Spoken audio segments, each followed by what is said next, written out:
I'm David Cameo, and we are Squawking Dead, a podcast pulverizing episodes of the Walking Dead universe. Sometimes we give you news, sometimes we make you laugh, but most times we go deep, and it's good to be back. We came back from the camp this week. We made some friends. We did some giveaways. We stood in long lines. We did all the things. We met you. We were at the vendor tables. We said hi. Hopefully you're here with us now, watching us premiere this next episode, which, aired about 2 weeks ago. So, hey, how you doing? Okay, good to see you. Listen, I'm not going to waste any more of your time. I'm just going to say that it was great to see people out there in both Sonoy and Peachtree City at the camp, and also, just the Nick and Normans just hanging out in downtown Sonoy. So, downtown Sonoy, it's like a square. Anyway, so I'm very happy to debut this episode. Finally, we recorded it, obviously, 2 days after this public airing. We had the reaction video, which I hope you saw before this, because there's going to be some context to some of the things we discussed based on my reaction video. But we touch on it a little bit. So before we continue, I just want to say, we'll be recording the reaction video for the next episode very soon, probably tomorrow evening. So stay tuned. And the way to stay tuned to the reaction video, if you want to be a part of it, or be a part of the people reacting to my first time watching the next episode, which is going to be 6:15, head over to ko-fi.com/squawkingdead and just follow us so that you know when we record, when the unedited episodes drop, and all that stuff. So, hey, Jonathan, when you do that, you'll know exactly what's going on, and also, you will be able to support us.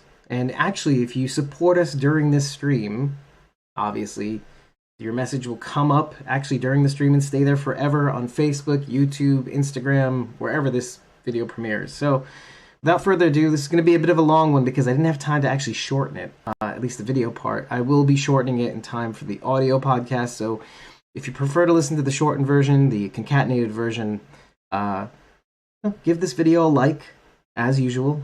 Switch it off, and then just stay tuned to the podcast, the audio podcast, which will be premiering later on tonight. You'll see it pop up in your whatever podcast platform you use. Without further ado, here is the episode. Mother, John Glover, Alicia Debnam Carey, what was her name? Dakota. Help me out here. I forget her name. Anyway, enjoy. Have a great day, and thank you for tuning in for this premiere. Really appreciate it.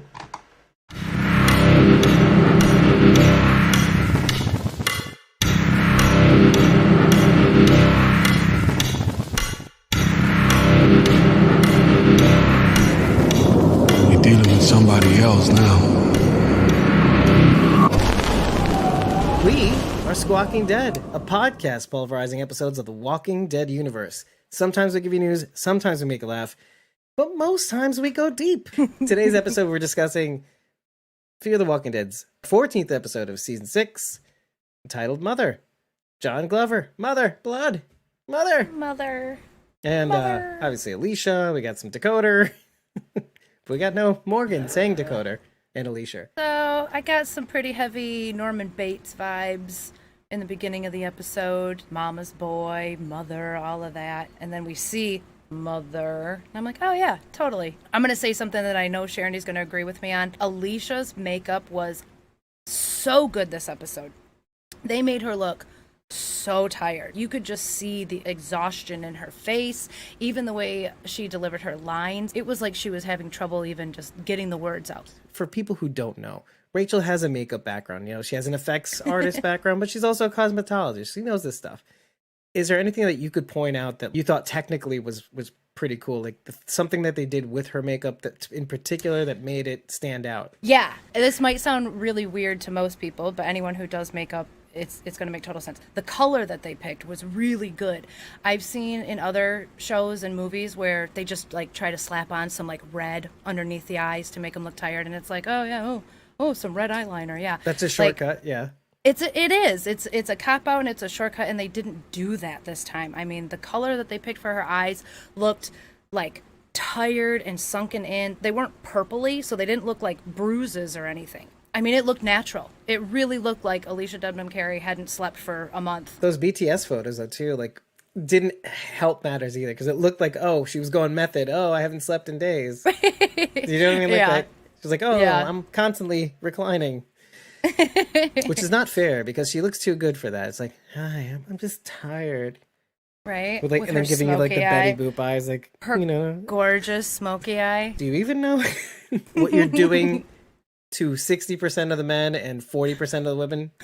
At least 40%. Just so everybody knows, I'm not putting the reaction videos. I hadn't put the reaction video at the beginning of the last episode. I'm not going to put it in this episode as well, but if you had seen the reaction video that I made to this episode, you'll see I did at least 3 times when Dakota says I had to, or like he was in my way, or no one understands that. Like, I was like, that sucking in of breath represents a lot of things. It represents, God, that's sick. 2, that's like, part of me does feel like, wow, that is some sort of head trick that was pulled on you. She even mentions this in this episode, like, I never had what you're describing. You want to say to Alicia's point, yeah, she did offer you a chance. But the problem is, if you don't have a reference point, what do you know what you're looking at, even if you're looking at it, right? Like, sometimes somebody shows you an orange in a painting full of fruit that you've never eaten before.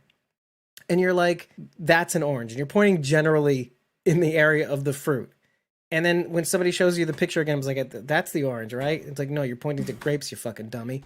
Like, so if you don't know what a proper relationship looks like, sometimes you have to touch the fire just to know that fire burns. That's what that sound is. It's like, it's a combination of a lot of things. And then obviously the overwhelming part of that is, motherfucker, I can't do anything about it. Alicia certainly has proven she cannot do anything about it. Here's what I have to say to not knowing what's right in front of you. Alicia offered a better way, but you're saying Dakota wouldn't recognize it because she's never seen it. I can agree with that. I think it's pretty clear that Dakota has no idea what's right, what's wrong. But I don't know enough about Dakota to feel sympathetic for her. I don't know what she's been through. I don't know her story. I don't know what her childhood was like. The only thing I have to judge her on is what I have seen. And what I have seen is a teenager who pretty much does whatever the hell she wants and has no consequences to her actions. Oh, my sister mom locked me up and wouldn't let me out. Okay, my mom did that on a regular basis when I was when I was a teenager. I didn't kill anybody. Well, you weren't in a zombie apocalypse too, told, here's the plateau. You can't leave the plateau. There's lots of dangerous things. And another thing, like I recently thought about, this is like when you try to remember that Sherry was violated and all that.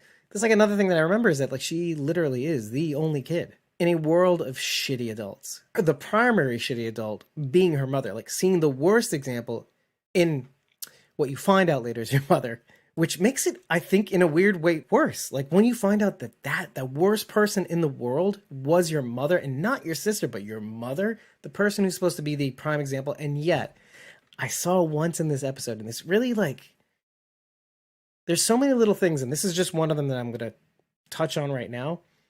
Even though I said that just now, there's that one part where Cole got the shotgun up to what we thought was his mother, Teddy's mother's face, corpse face. And she's like, she steps in, she goes, Teddy, not necessarily because she's trying to get on Teddy's side, although I think that's the case, but mother, that's his mother.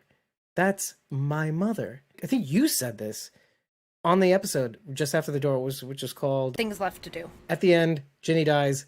Dakota gets in. We saw in the captions, no, there's that other part that's like, no matter how bad your mom is, that's your mom. Only you get to kill her. No, this is going to be a big thing that we're going to talk about in this episode, is that the drama of the gifted child is the trap that you can never escape, and that is your mother's approval. Your mother's approval or your parents' approval, even though you say it doesn't mean shit to you, the fact that you're saying that is only to escape it, or try to escape that. And we've mentioned this on the show before. You either become more grandiose in order to get approval from others, which is a reflection of you wanting approval from your parents. So you become grandiose. You try to get the good grades. You try to do everything right. You know, you become charming. You become a performer. You become to entertain people. Or You become depressed. You're like, I'll never get the love. So well, who cares? And then you start to get sneaky. Like, oh, maybe I'll steal the love by doing sneaky things. Oh, well, cheat on the test to get all the good grades. Or, I'll pretend like I go to sleep and then I'll go party because I want to fool their ass. Like we talked about, this is the big one, is that when you fool authority in order to get their approval, like, whoa, I'm a good boy. But that's just depression. That's you saying, I'm never gonna get the love. I might as well pretend. I might as well pretend like I'm doing everything right, and then I'll do whatever I want. Fuck you for putting the pressure on. You're blaming your parents for the thing that's inherent in your nature. You want their approval, but you feel like you're never going to get it, so you act out. Or you become grandiose and you do all the right things, and then you put that pressure on yourself. And these are the two extremes.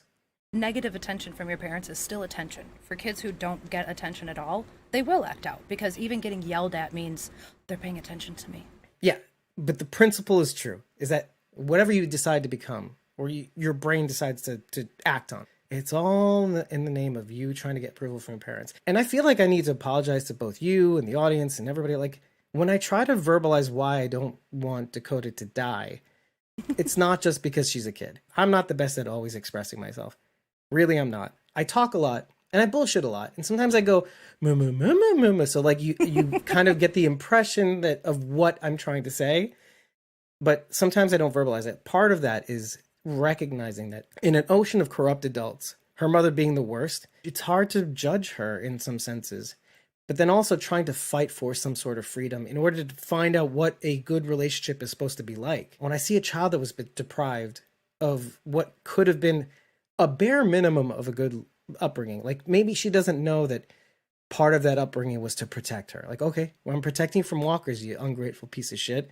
But to a kid, they don't know that. Talk to any parent, you, anybody else. They don't appreciate what they have. They're not going to appreciate it until they make it to like 30 years old. Like, Mom, I want to just thank you for putting food in my belly. Like, till they have kids and they're going through the same shit we are, and then they're like, oh my God, I'm so sorry.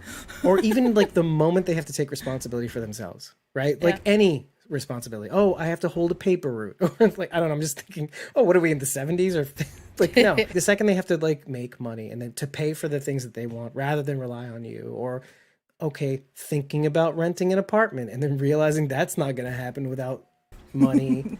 A roadmap to whatever it is you want to do in life. And then let's say you have a girlfriend. That's an obstacle too. Like, oh, someday I'm going to need to afford a ring and all these things. But then it finally dawns on you what you've been given all this time. It's like, oh yeah, roof over my head, soft pillow under my head, food in my belly.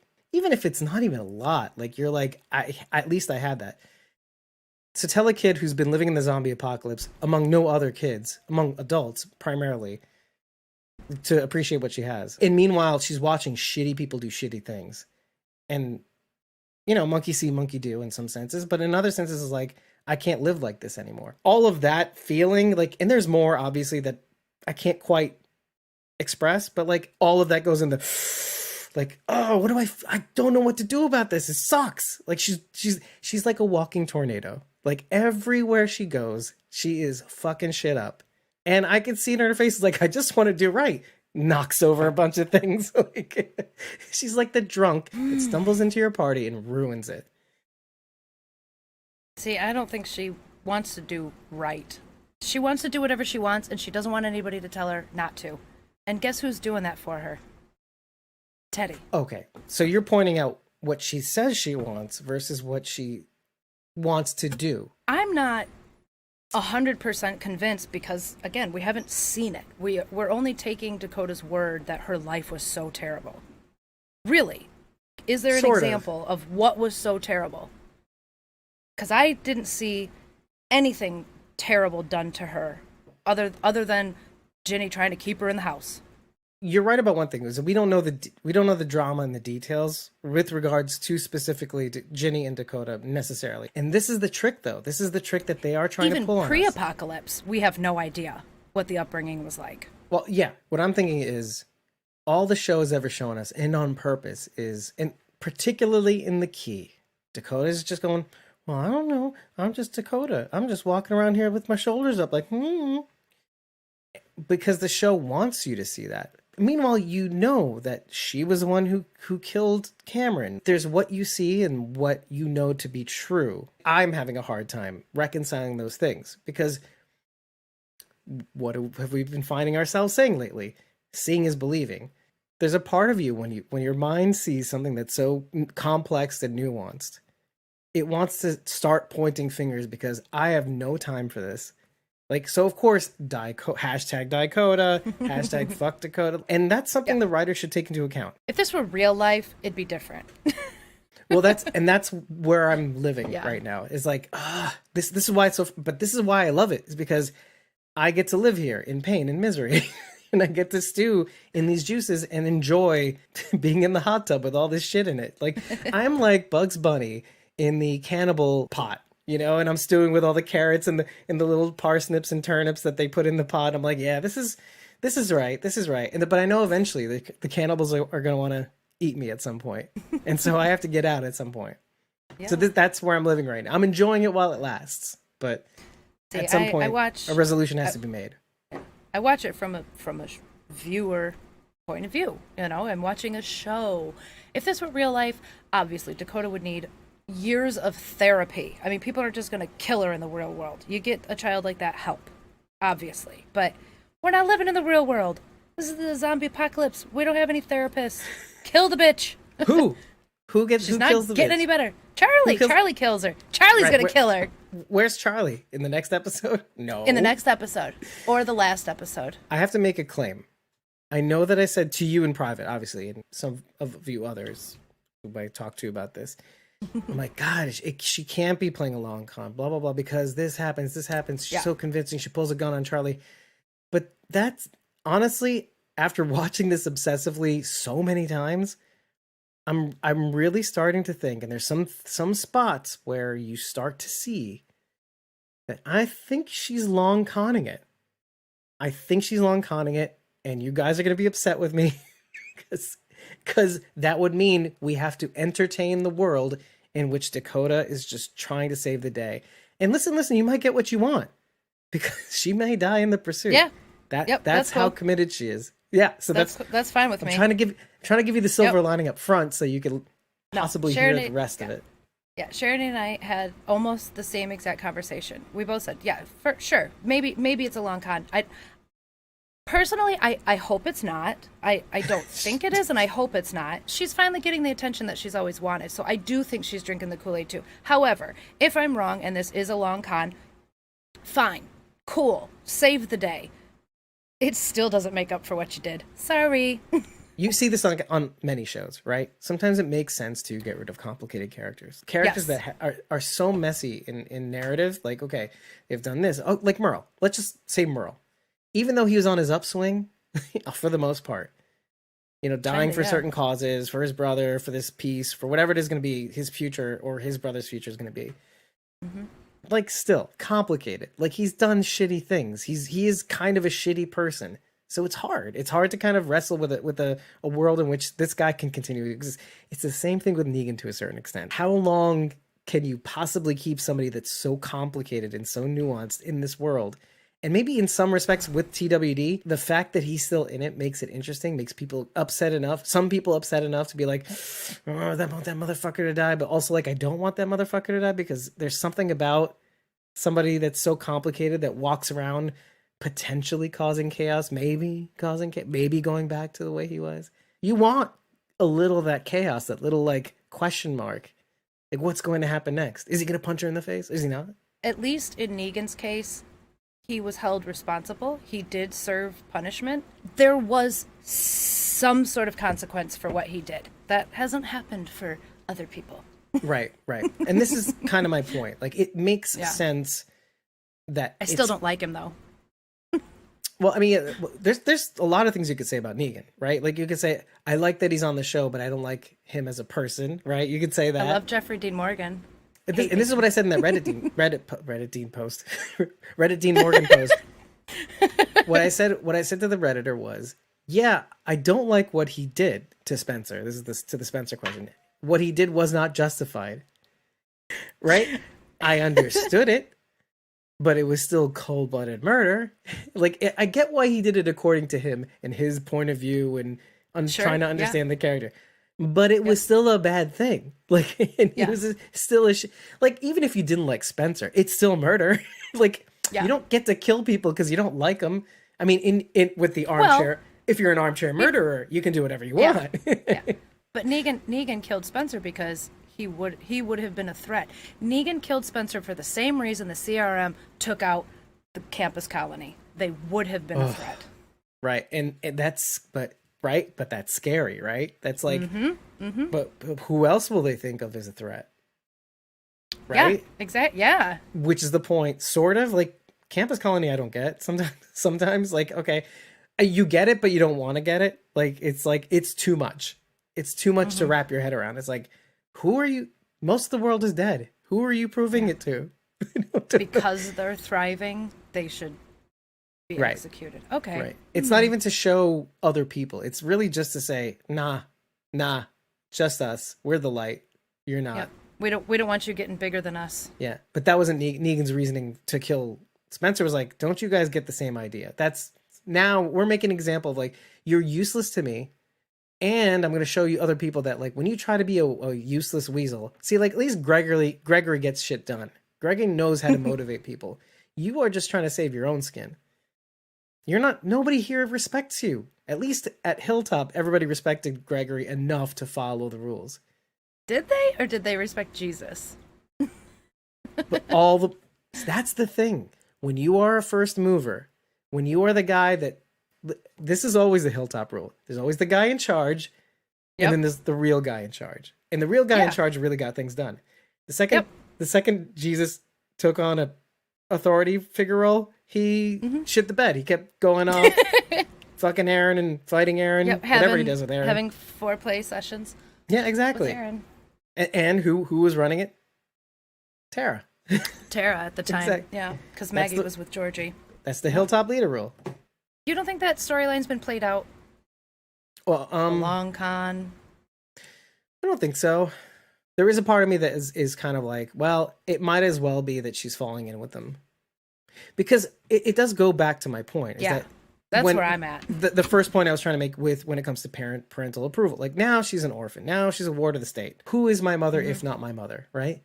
I thought maybe Alicia could be that, but she clearly doesn't want me. And even if she did want me, I would just trick her into thinking, whatever. She doesn't get me also. So I'm just going to trick her into being a good daughter? No. And then you talk about Teddy. Well, Teddy, pretty charming. He's pretty convincing. He seems pretty smart. In fact, like, Dakota's looking at him all night, all day, and she's like looking at what he's able to do with Cole, detect from Cole, and anticipate every move. Yeah, I could see that. Like, so it might as well be, right? But then there's a part of me that's kind of like, with certain key spots where I think Dakota is really long conning it, and Teddy sees it too. Why does Teddy tell Dakota to wait outside when he's showing Alicia around? Because where is he actually taking her?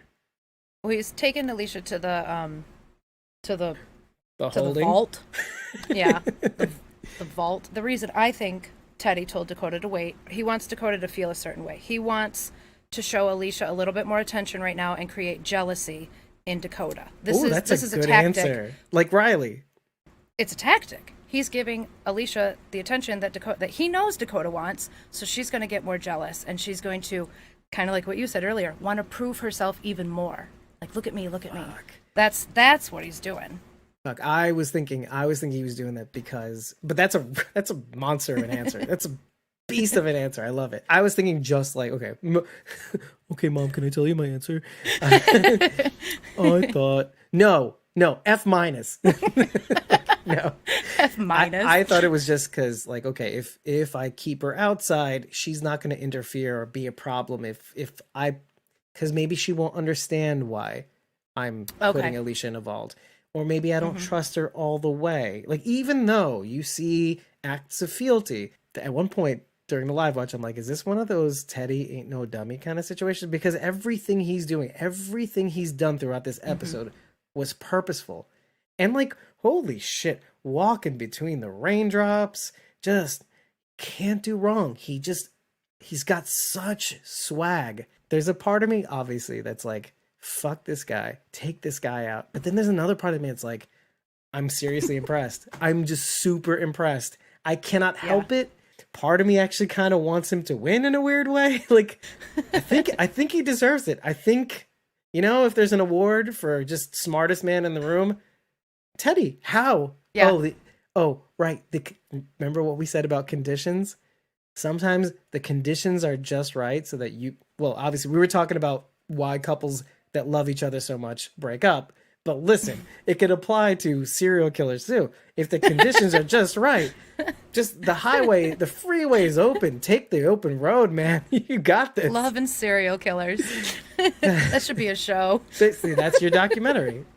Yes. I can't hear love and serial killers. What? No, and that's the title. Huh? I can't hear about love and serial killers, and then dot, and then what? Huh? Question mark, exclamation point. Yeah. If I'm being totally honest, we've talked a lot about who we are in the apocalypse, right? If I'm being totally honest, I would probably drink the Kool-Aid. The shit he's saying is making sense, and they have, food. I'd be in there, working with the chickens and making salads. Hell yeah, sign me up for kitchen duty.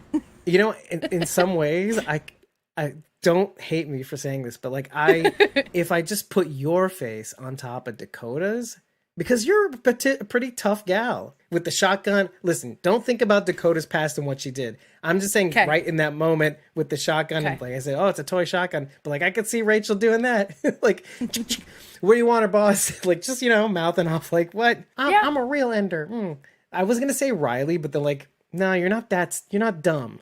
Like, you're not a true believer. You're like a person of action.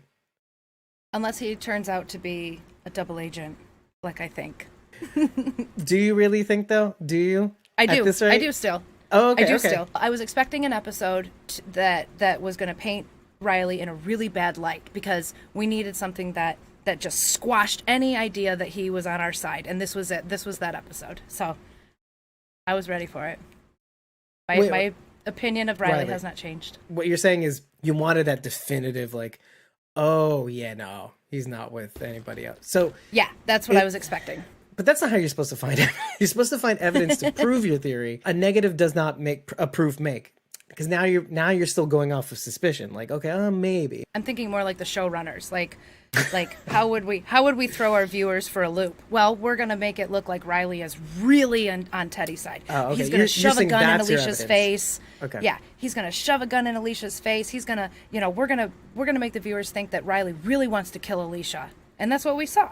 So, to me, I'm just more convinced that Riley is working against Teddy in some way. I think I'd be more on board for that if you included just one extra like pretend, even if it's pretend bit. Like, okay, let me throw something off the top of my head. Like, okay, if you said that he really wants Alicia out of the way, like he personally, let's say he's working for somebody else, or like, let's say the CRM, right? Let's just say CRM, right? Just because it's easier, because it's something we know. Oh, he really does want to kill Alicia because Alicia is getting in the way of him being the guy. His plan. Right. And him being the trusted one and stuff. Like, do you know? But you're not saying that, so I'm not on board. I was looking for the evidence that he was working on behalf of somebody else or himself, or like, do you know what I mean? Like, against Teddy. I didn't see it. All I saw was him being super devoted and almost like a child with Teddy, like, I'm a good boy, and then when he grabs his beans, and then he grabs his Franken beans. That, which is weird, by the way, because did you see the reaction video? I was like, literally, like, oh, what is he gonna do? Grab his balls? I was about to say, and then like he did it, and part of me loves that because it's kind of like they get me. It's like they get me. They're in my head. No, wait, it gets better though, because then. Literally, I talked over John Glover when he was saying this line. It was like, this is what I learned from the row. And like, of course, I go back and I watch it. It's like, yeah, you pick up a few things from death. I'm like, holy shit balls. I'm like, what is going on here?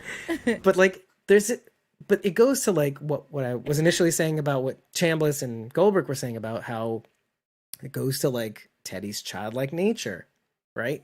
This guy is just a kid who never quite grew up. I kind of want to root out some of the other evidence so that we can move on to a different point, because we can talk a lot about Dakota. No joke, but just with respect to the idea that maybe she's a sleeper, maybe she's in it for the long con. It's possible. Even I at first said no.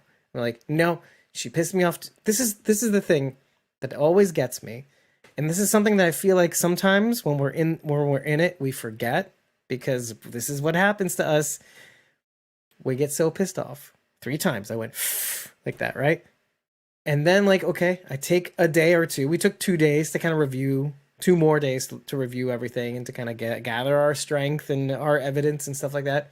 And then I came back, I'm like, okay, in spite of what I felt in the moment, I'm seeing evidence here that when Cole's about to shoot Teddy's mother, quote unquote, she's like, do you want me to step? It's your mother. It's like my mother. You don't want her to get hurt, or, that sort of thing. Zoe Colletti, when she's talking about behind the scenes for Dakota, she says she has a mountain to climb when it comes to trying to make up for things with Alicia.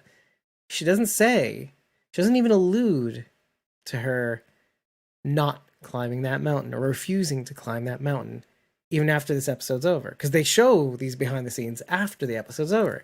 This has got me thinking she's still trying to climb the mountain. Okay, but that you can probably explain. Look, Zoe Colletti, she's 20-year-old. Maybe she didn't explain it quite right. Maybe she didn't include that maybe she's not climbing the mountain. Maybe she's given up on it. I don't know. But from what it sounds like who could blame Dakota for making it look like she's joining, or like, oh, of course they're going to lead you down this garden path. Anyway, I'm not convinced. I'm just saying I'm seeing hints. And sometimes the show likes to swing us heavily down one way and then swing us heavily back another way. Mm-hmm. And there's a big theory that will sew all this up very nicely, hopefully. I'm hoping to God that I explained this right enough, because I thought of this just before bed. I'm like, oh my God. Because this season's all been about parallels, about the end is the beginning. Obviously, we're trying to show the same scenario here with 2 characters, and then the same scenario again here with another 2 characters, or the same characters with different people. One in particular that I like very much. I'm going backwards from the end. When Alicia finally reaches Victor and says, the beach club is in Galveston, blah, blah, blah. Okay, fine.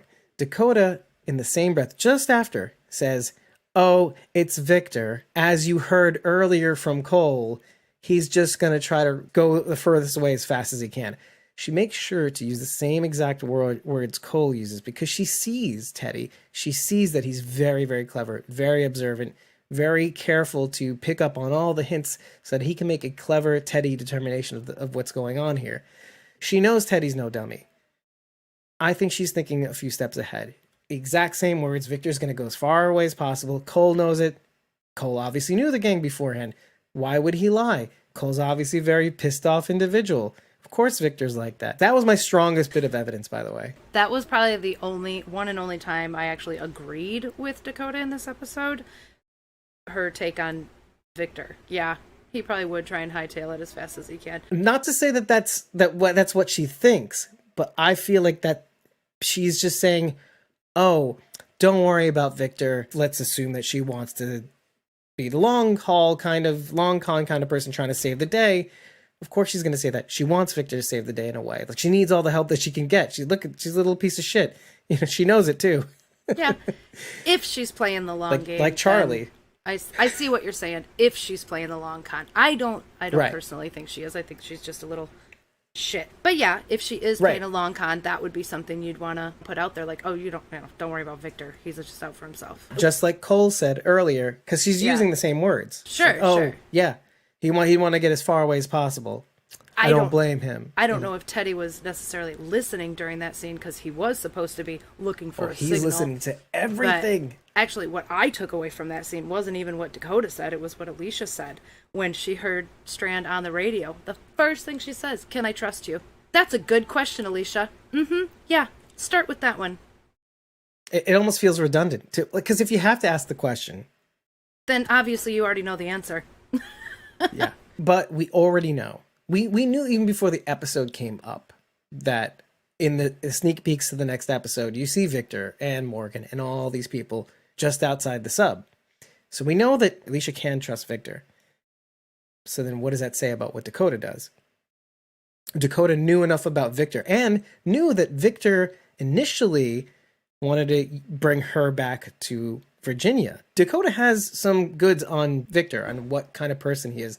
The car ride towards Ed Gaines' house, right? That we're getting ambushed and then still wanting to bring her back to Lot. So, like, I think she gets an idea of the kind of person that Victor is, the kind of friends he has, and how much he does maybe love his friends, but is also, just like Victor, trying to play the long con, trying to damage things from the inside. Because he's open about what his plans are. Remember when he's talking to when he's talking to Alicia, and they have that Mexican standoff, and like, they're talking about this stuff in front of Dakota, like, "Oh, I'm just right here. I'm just trying to trying to escape my sister." They're like, "Okay." So take all of that into account when Dakota says, "Oh, it's just Victor. He's trying to get away as far as possible. Oh, he's just a piece of shit." Like, nah, I don't think so. It's not a throwaway thing she does. It can't, so this is like the biggest piece of evidence that I have. I don't want to believe it either. I want to believe that I want to believe that she's a piece of shit. I want it to be over. I want to stop having these frustrating feelings. Listen, I'm a Cameo. We're very stubborn people. See, I would at this point, and Sharon knows what I'm going to say because she's going to say the same thing. I think we both would like to see her just go fully lean into this cult. I'm just saying that too. Do you remember what you were saying before? I just like my TV shows to be simple, just so I know where I stand and I know who to root for. No, this is Fear the Walking Dead, bitch. You don't get that here. It's not going to happen.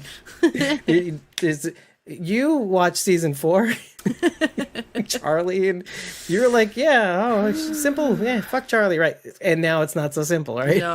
No. If spaghetti were simple, I'm still in the nuanced camp. I'm still like, okay, I'm still trying to find my way. You know me. It's all about the story. Having said that, well, okay, now you're fucked, Dave. Because if it's all about story and not about personal entanglements with certain characters or who dies, who lives, now you're like, okay, what makes sense? It doesn't matter how I feel about a thing. Now, what makes sense? And what would make me feel shitty is if all of this were leading to right wrongs with favorites. No, I don't care about that. This is the Walking Dead universe, people. This is you're not supposed to get what you want. Things are supposed to go wrong and things are supposed to fall apart, or at least expect it to in some form or fashion. This is not fucking Frozen. You don't have to let it go. No, sometimes people carry grudges all throughout the seasons. It's like, yeah. But what would make me angry is if the writers pulled back from what they were trying to accomplish, what they were trying to actually make us feel. Even if it's anger, even if it's frustration, if they pulled back, I'd be like, what was all this for, right? Go all ham. I'm not saying Dakota should go all ham. That's not what I'm saying at all. What I'm saying is, no, keep us on this line as long as humanly fucking possible. Make us crazy. Make us lose our fucking mind. Dude, I've been crazy for a month. I need some clarity here. I need someone to just set me right again. I've been crazy. I have been here. I'm like at the edge of sanity right now. It's like asking your husband to put out. It's like, can you fuck me, honey? Come on, man. It's like, it's been weeks. Ow.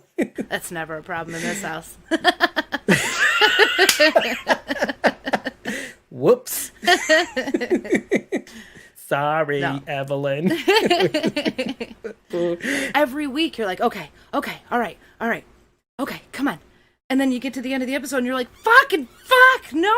Why are we going in this direction? Why am I doing this to myself? I need something good to happen. I'm making assumptions here, but there's going to be such a long-term gain out of all of this. And that's the thing. You're too busy looking at the one thing. And I think I said this before. You're too busy looking at or focusing or hyper-focusing on the one thing that frustrates you the most. You're missing all these other things. When that season's finally over and you get to rewatch the whole thing again, you're like, yeah. Okay. Oh, I see what you're trying to. Okay. I'll go as far as to say this much. Let's say you watch the whole thing over again. And you'll say, they didn't quite pull off what they were trying to accomplish, but you can appreciate it. You'd be like,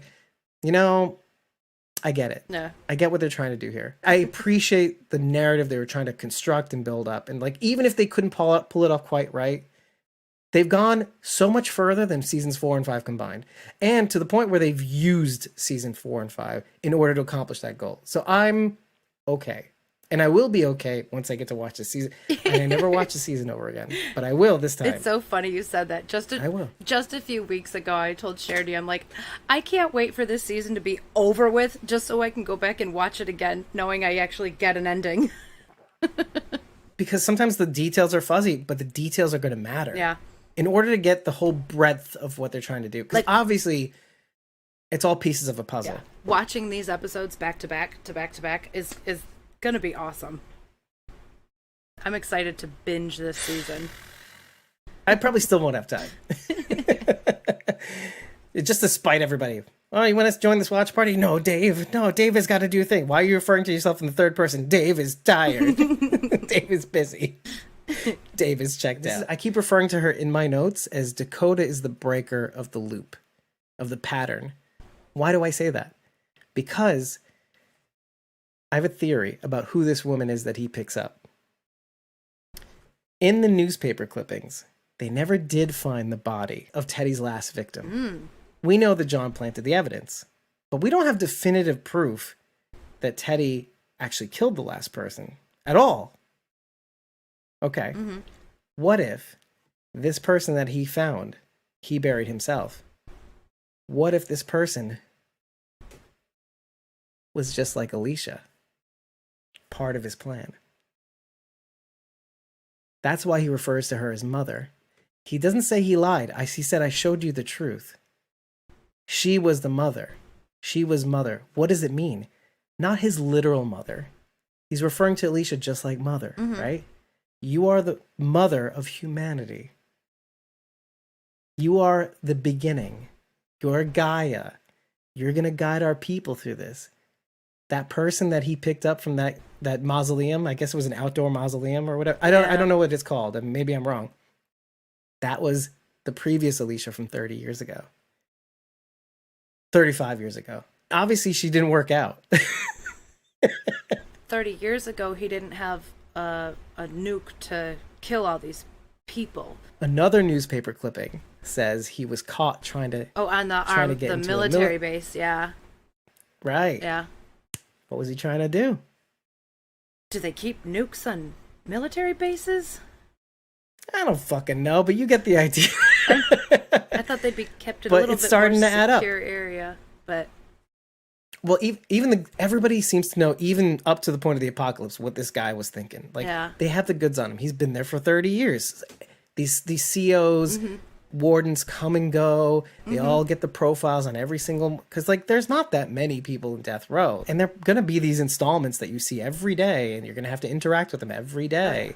So you have to anticipate what they're going to do next, right? So, like, oh, you're still spewing the shit that you're still eating the shit that you're spewing, right? Like, this is why I think he's trying to say, I didn't lie to you. She was the mother, or she was my mother, or she was the mother for what I was trying to plan and do, until that man stopped me. But I guess I just had to be patient.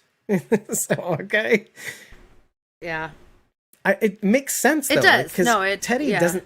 It does, because otherwise... Teddy doesn't seem to lie, in a sense. I was also thinking, well, your theory kind of answers the question I had. I'm thinking, okay, so once we find out it's not actually his mom, I thought, it was a good thing that that there was a woman in that thing that you opened. Like, what if it had been a man? So he knew. He had to have known who was in there. Yeah. All the better. Yeah. Yep. It was so frustrating until everything kind of came into focus. Because... Why were all the victims women? Well, I mean... He was looking for the perfect candidate. He was looking for somebody that was like his mother, taken too early, obviously, by his hand, while he was at mortician school. And she found his journals, and then right, because he was like, said. Oh, everything's sick. Disturbed. Yeah. Disturbed was more the word. Yeah. Like, yeah, that's about right. About right. Yeah. Very, very generous of his loving mother, right? I mean, he could have, you're fucking crazy. He is crazy. Like this to me, this just shows you how crazy he is too, that he has this reverence for his mother the way he does, even though she thought the way she did about him. And Alicia's doing the same thing, right? Like, she's totally disgusted by him, but that like just turns him on more. Like, the more you resist me, the more I'm gonna make you the mother. Well, you're bringing two specific things up right now that I desperately want to talk about, because they're the two main things that I've wanted to talk about this whole time.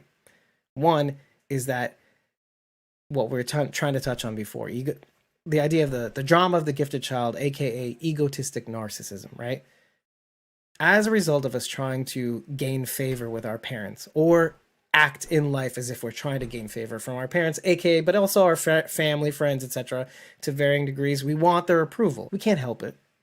But, more than anybody, we want approval from our parents. Teddy at some point checked out, and he even says as much. He says, "Oh, I'm never going to get the love from my mother. She's right." The thing that makes him really smart, in my opinion, is that he knows he's so in touch with the idea of this specific idea of the love I have for my mother, or the reverence I have for my mother, means a lot to me. Most people, or at least most people these days, walk around thinking, I don't care. You're such a fucking lot. But you say you don't care, but you do. At least acknowledge it. And then you can work around it, work with it, or try to have a life where you can address these feelings, or have a life with your mother and your parents and the rest of the people around you. Because if you can't, that has a reflection of how you see yourself. And how does Teddy see himself? He sees himself as wrong. Because when his mother says, "You're disturbed," is what she said, and then he believed it. He went to jail 30 years, believing all the things he believes, sure. He can still believe all the things that he believes, but know in his heart that I'm bad. And he acts in this world, too, as if he is bad. You know what? I may always be bad because that's what my mother left me with. And that, in a sense, that's kind of sad, too, right? Like, knowing that you're bad, walking through life. Look, fine. Let me get that out of the way. Maybe I'm impressed with Teddy. Whatever. Okay, let's keep going. Are you sure you haven't watched the opening minutes yet? I haven't, and I won't. Sounds like you have. I won't. I haven't. I really haven't. But he says it in his episode. He says it all over. By the end of it, he's like, I am the end. I know what my job is to do. He says, even people like me, even I am the one that is going to be purged in this. He says, while they're taking out walkers near the end, just before Cole bites it, he says, I'm going to miss this. He says, I'm going to miss killing these things. Because he knows. He's like, my number's up. I know who I am, my mother told me. And this is like just yet another thing that it's like borderline spooky beta shit. Borderline, because he's so smart. He's so smart and yet so childlike. And it's, again, circumstances that enable him to be the smartest person in the room. Like, it's so fucking fucked up. It's so fucked up. I don't know. Sorry. I'm going to stop now. I thought he was an egotist. I thought he was going to be, I want people to praise me. I'm going to be the one. Like, no, it was never about that. Yeah, I mean, until he started talking about, like, his end and, like, and he even says, like, right at the end, I'm the end, so I can't be the beginning. That's you. You're the beginning. You said something to the effect of, every time Alicia says something, it almost turns him on, right? Here's the thing. He wants Alicia to be exactly who she is. He says, and you questioning me, and it's so refreshing. Not like Riley. Fucking disappointment. Something I said in my reaction video was like, he doesn't want Riley. Riley doesn't think for himself. Riley lives for Teddy. Riley's a man. Riley, all he does is drink the... Riley's a man. Not a woman. He's a man, not a woman. You Miss Sandra. Oh, that's also true. Yes, and... Okay, that's, you know what, you bring up a good point. I was going to joke around and say, are you misandrist? No. God, what are you a man-hater? I'm just kidding. No, Teddy's you're right, looking though. for a woman. You're right. He's looking for a woman.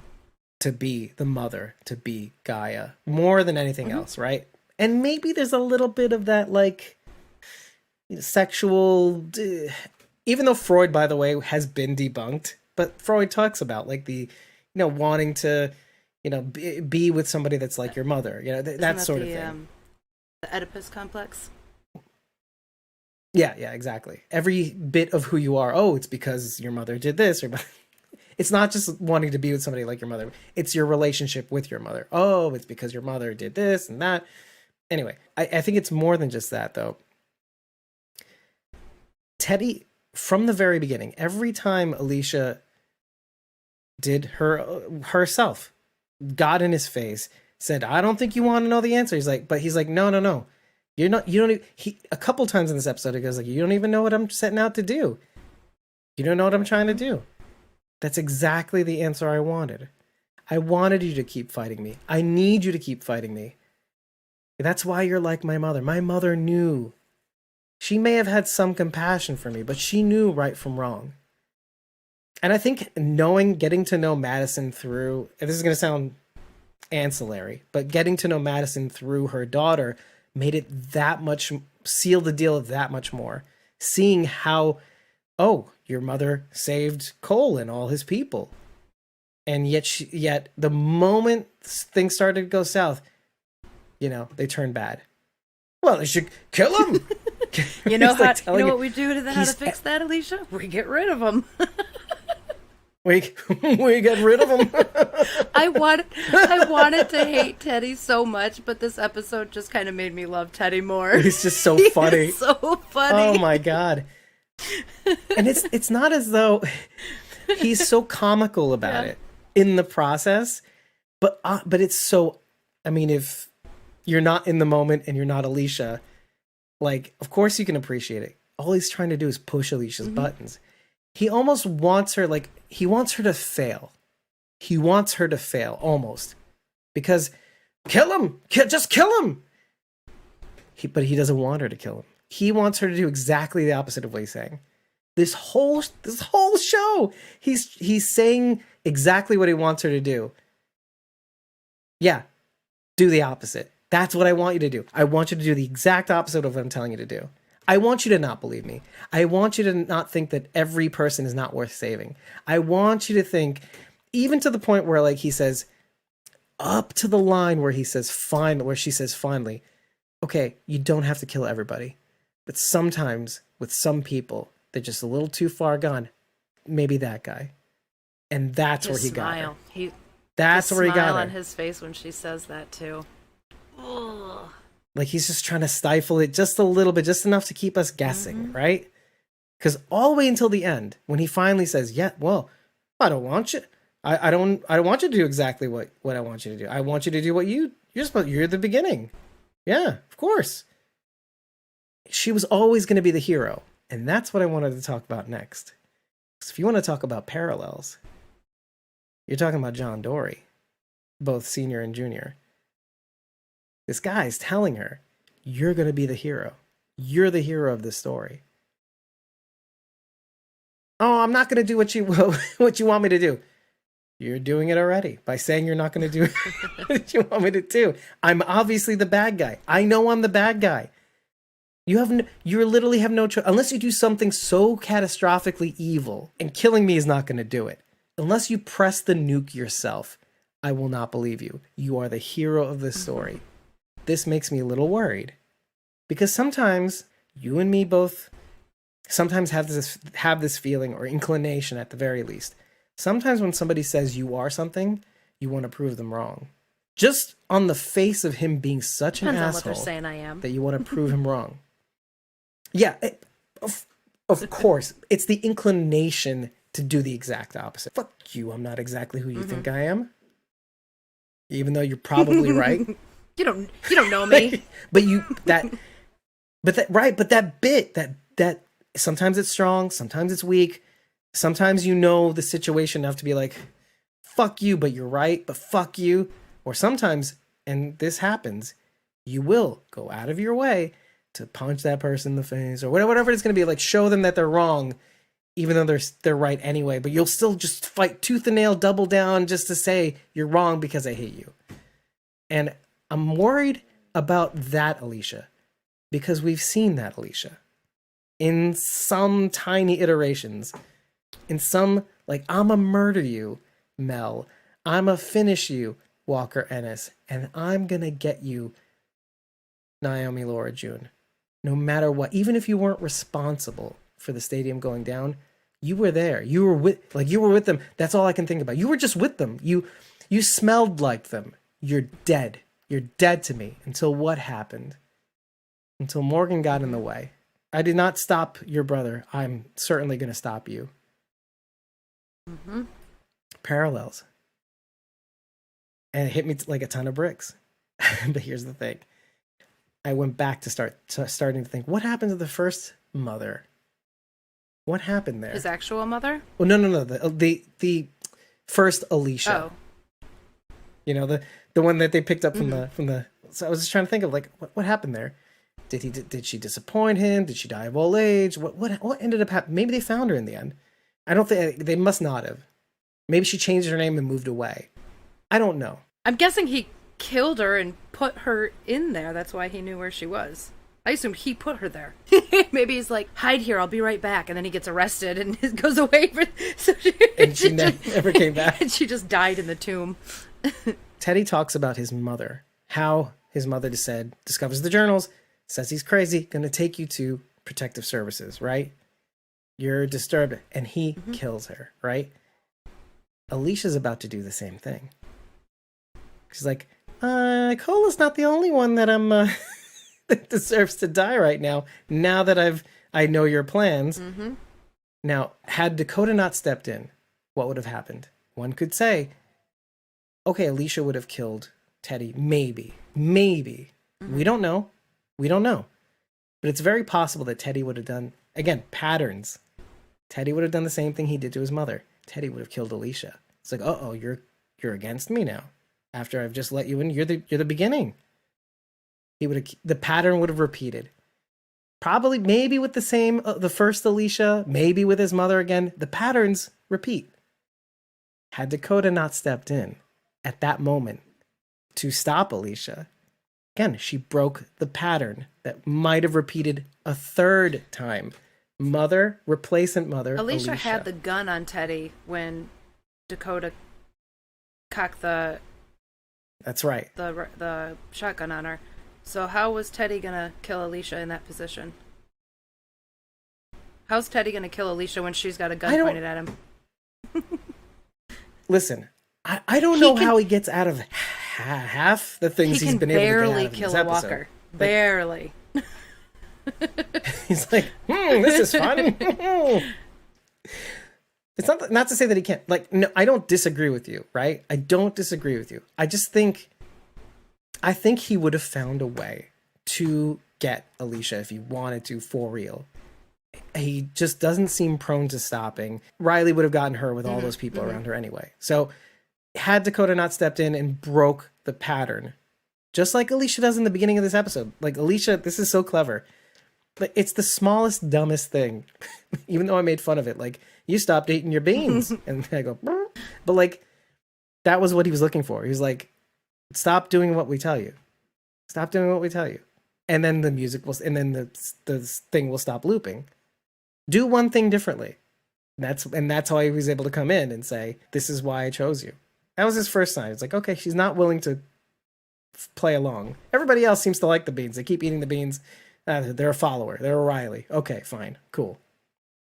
Anyway, but going back to that moment, going on history. And this episode gave us so much about patterns repeating. Oh, you're just like Mother. You find me disturbed. Mm-hmm. Only this time he wants her to be disturbed. But at the same time, he also doesn't want him to be dead by her and run away. He wants to keep her in a holding cell, trapped there until this thing is done, so that she can just be who she's supposed to be. Like, be herself and save all these people and be the mother that the world needs after such a thing. He doesn't want people like him to be part of the new world. It sounds like he actually wants the new world to be a good and better place. He wants it filled with people like Alicia, with hope. We've seen the Ender army, but there are just the Ender community too, like the kitchen people, like people who just live there. In my honest opinion, first of all, they might not have any idea what Teddy's up to. They might not have any clue he's planning on killing everyone topside. He might just have them all convinced that it's gonna happen. Not that he's gonna make it happen, but that it'll happen. Sharon says Yeah. they just work on the Death Star. Yeah, That's all. yeah. But Yeah, more to exactly. that, they might not know what he's planning. Well, what did we say before? Information Exactly. control. All they right? know is this person has provided them a place to live safely. Just do, work hard, make food, contribute, and you have a safe place to live. What you're referring to is, I think it's like 2 times that Dakota asks him, do they know? Because she kind of asks him in this episode, I think it was, do they know what you're trying to do? I think, if I'm not mistaken, right? It feels like she says it a couple times. I don't know if it's in this episode, obviously, but she does definitely say it in the next episode. And he's kind of evasive. They know they're living in she does say it in this episode. She says, they know they're living in a nice place, a better place than they were before. Something to that effect. Yes, right before they walk into the hotel. And then she goes a little harder in the paint. No, you don't understand. Do they know what you're going to end up doing? And he says something vague like, they just know that good things are coming. Yeah. I don't know.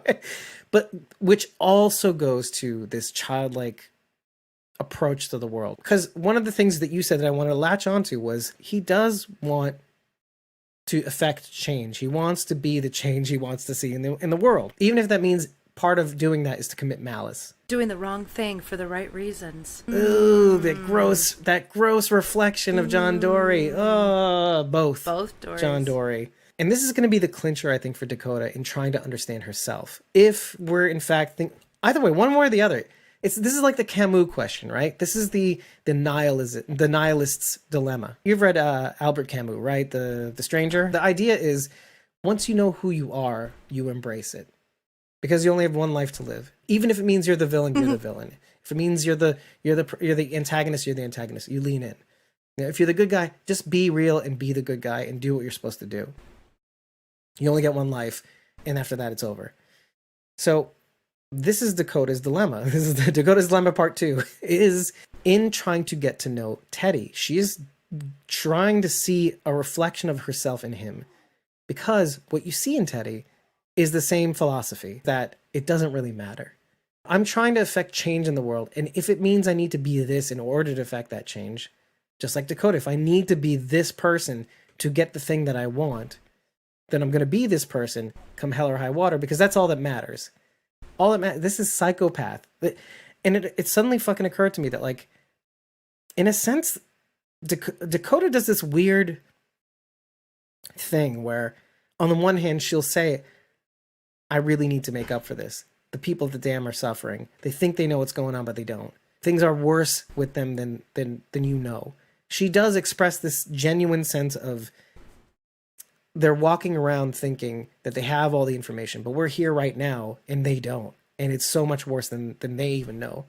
And they're also walking around pretending like everything's going to be okay, like hopeful, optimistic, we'll rise above this. But I'm sitting here looking at them, and I know just from my time at Lawton, that's not how this works.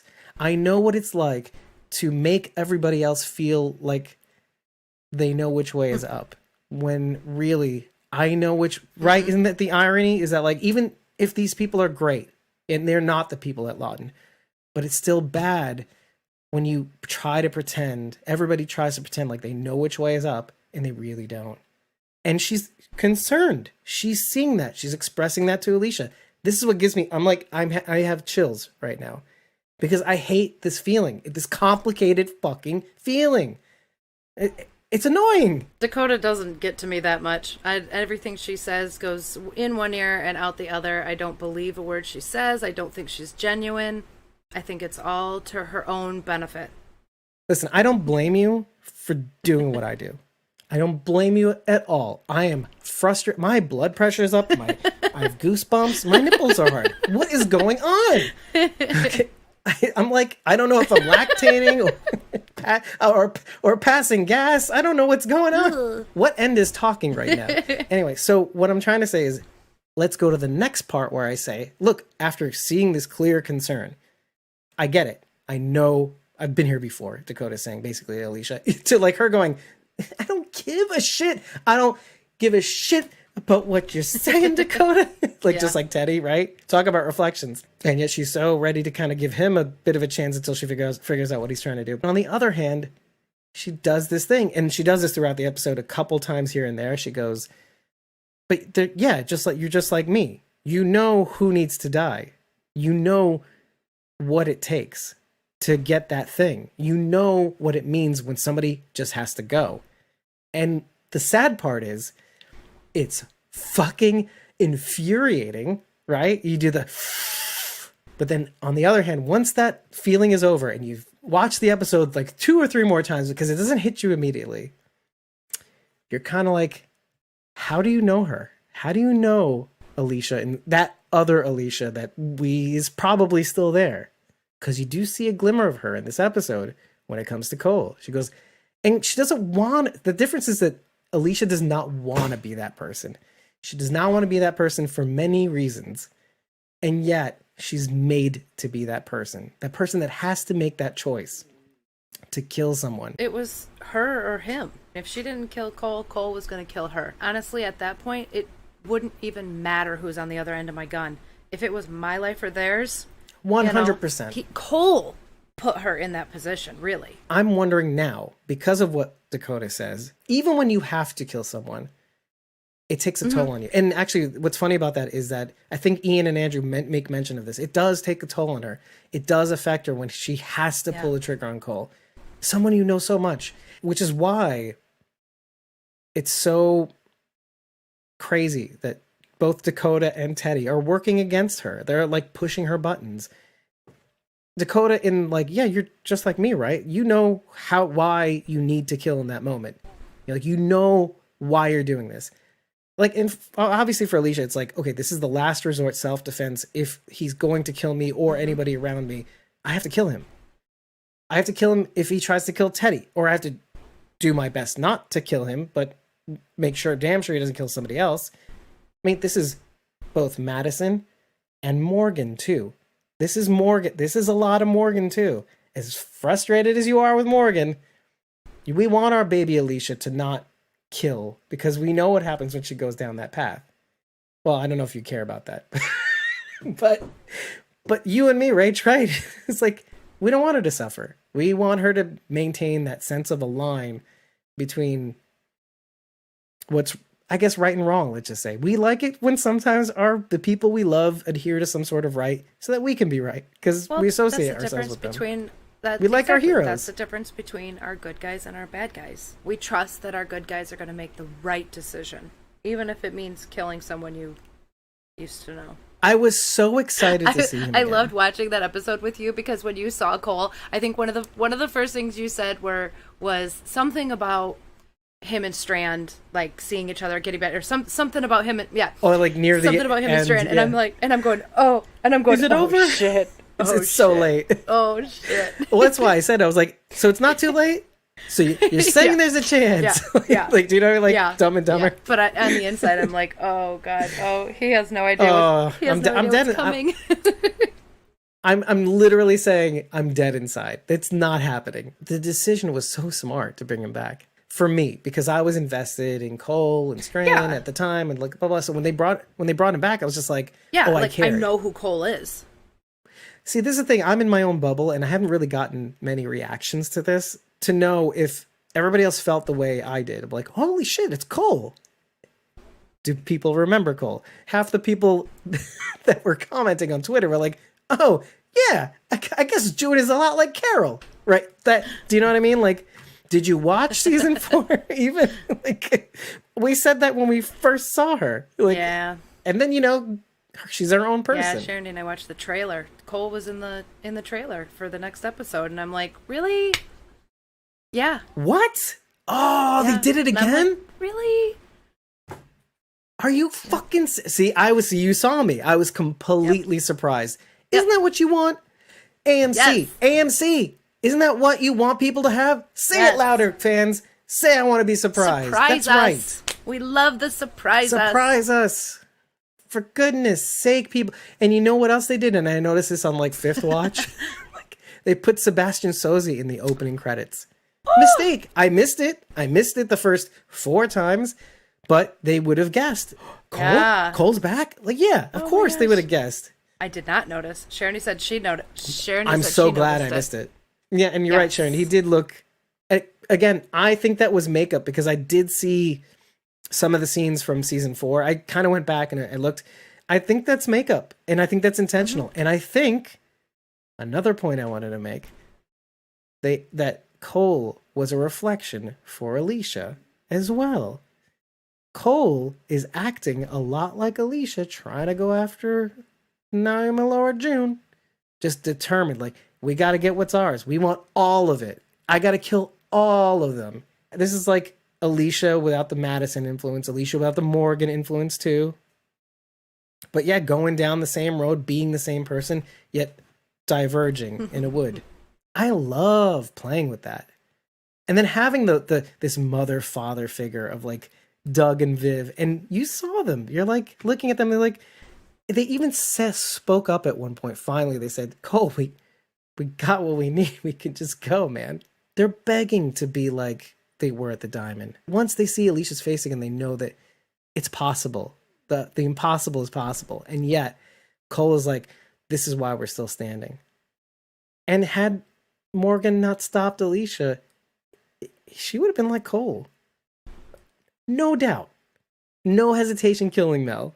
Like, no doubt in my mind. Even though it got spoiled in the trailer, it was cool to see Cole back. I'm going to be totally honest. I didn't remember Doug and Viv. Still don't. Viv did pull a gun on Madison. Oh. No. Oh, okay. On Naomi. Like, I'm surprised I time. don't remember someone pulling a gun on Madison. That would make an impression on me, but no, not on Naomi. Sharon, just like me, remembers that as Naomi was going to, I think it was the FEMA center, I think she's like, no, you can't. What are you doing? Oh, you're supposed to be safe in here. Truck. And I think Madison says, no, I'll go with her. And then Vic's like, yeah, I'll go with her too. Okay.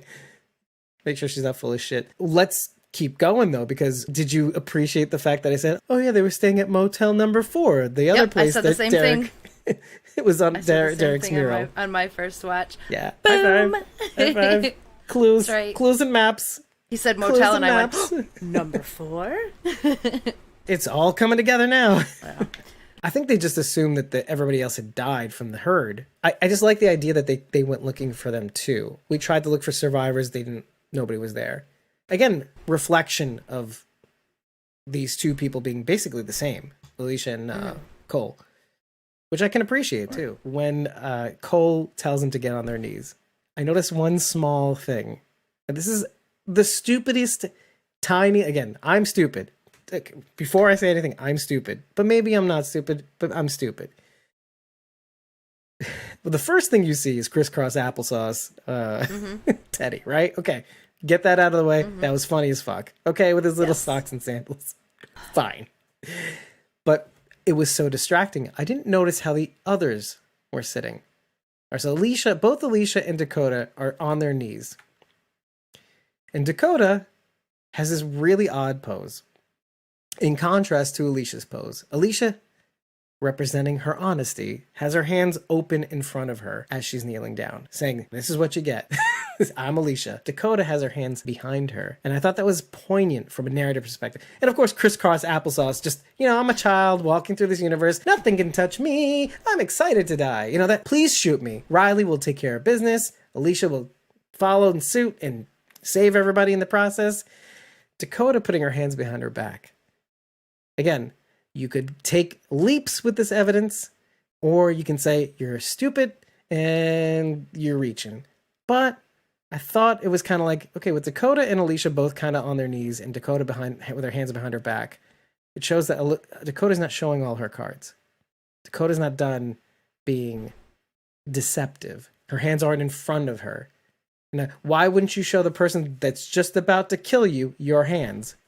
I'm not ready to show you who I really am. Dakota, narratively speaking, is not ready to show her deception for what it is. Dakota's on our side.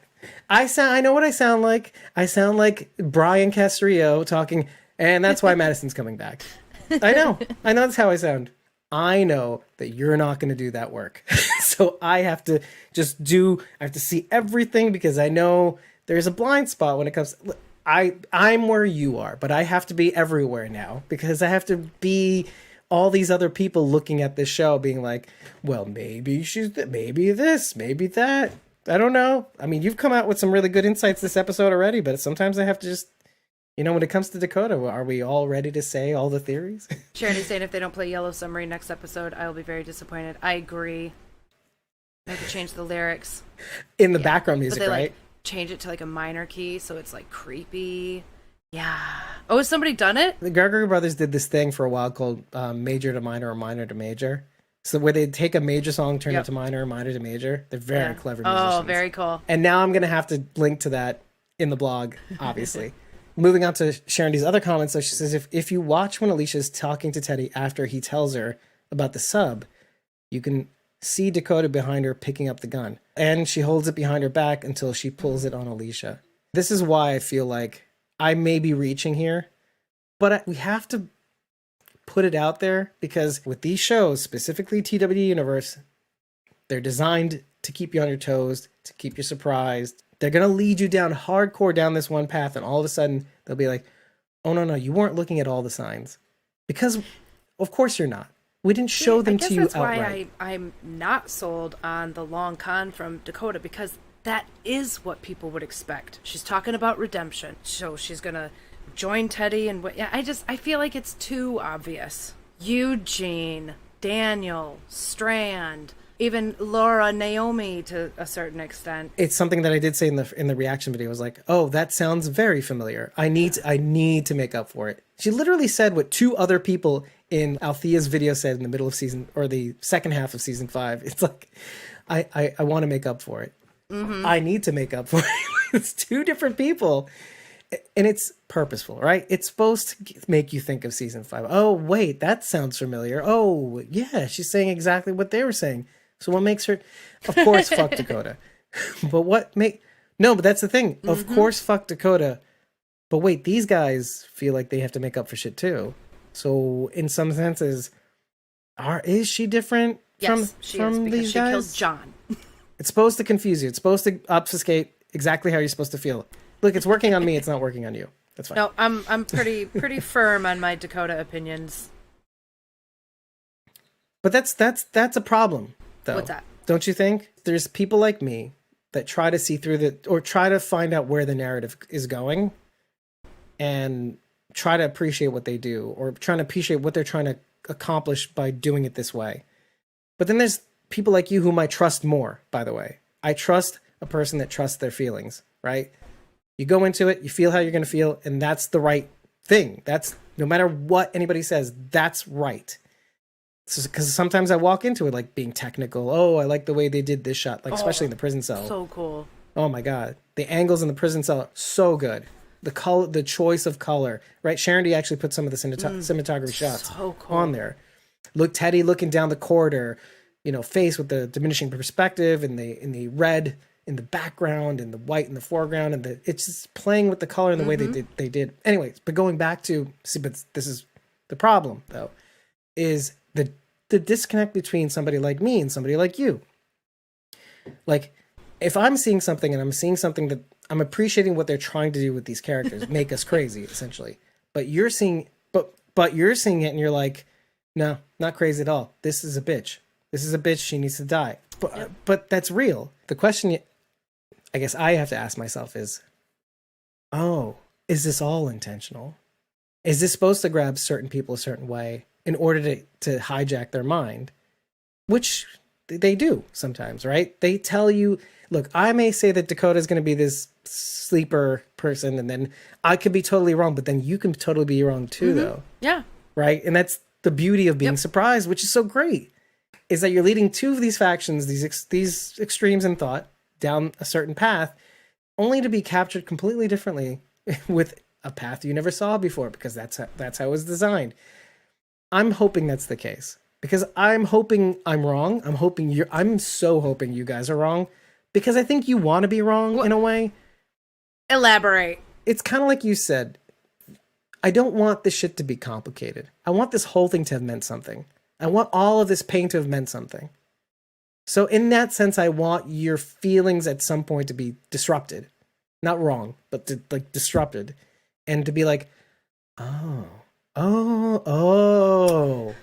that feeling of like that come around where this is all coming Well, to if pay we're off talking at some about point. Dakota specifically, I don't see that happening. No. I'm talking about all of it. The whole season. Sure. I mean, I like coming up with these theories and then, maybe part of what I think is right, but then they totally change the rest of it. Yeah, I love that. I get bored when I can predict a show from beginning to end because they have this like template that they follow and it's like, okay, you watch 2 or 3 episodes and you're like, okay, now I know how these episodes go. The TWD universe is not like that. There's nothing to get used to. They just flip the script every time and you never know what's coming. Especially when you introduce like other writers to kind of keep things fresh and to put a little spin on the visuals and all that stuff. But I think that's what I'm trying to say is that like I can almost predict that you'll say Dakota in the next episode. I can almost predict you'll say fuck Dakota next episode. But like saying it over and over again is kind of like we want to pay off for all the feelings that we're feeling. I'm worried that with the Dakota end of things, they're not going to do enough to satisfy or at least redirect you like Morgan would probably in real life if Morgan was real into like channel that energy into something else or to try to put closure on those feelings and be like, okay, I don't have to think about her anymore. Whether that means she's dead or not, whether that means she goes away or in some fashion or stays around and does something huge enough to make it to where you don't hate her per se, but you're like right within the threshold of like, I don't like her still. I hate her maybe, but maybe not throw her off the show just yet. Like you're like, because they do this. Like you felt that way about Charlie for seasons, and then all of a sudden you're like, well, it wasn't until maybe. Okay, let's just for a second here. The way I felt about Charlie is how I pictured what Dakota did. Once I saw what Dakota did and her actions afterwards and the way she's feeling all about it, honestly, that flipped Charlie in my head so quick. And I'm like, that is not Charlie at all. Like, Dakota is reacting to what she did so different than Charlie. Or her motivations to do so are so strange and so, like, alien to us. Yeah. Yeah. First of all, wrong. But like, even if we're trying to put ourselves in her head, alien. I just don't understand it. There's a kernel where you understand the desire to be free from a corrupt, every teenager awful feels that way. Society, right? Okay, I get that. Every teenager, right? Yes, universal. Yes. But then there's that like, what was so bad? What was it? I mean, they've given us evidence about what was so bad, but then that's her mother. But then it's hard for us to put ourselves. And this is a huge mistake. It's hard for us to put ourselves in Dakota's shoes. Not all of us come from that kind of environment. Not all of us grew up that way.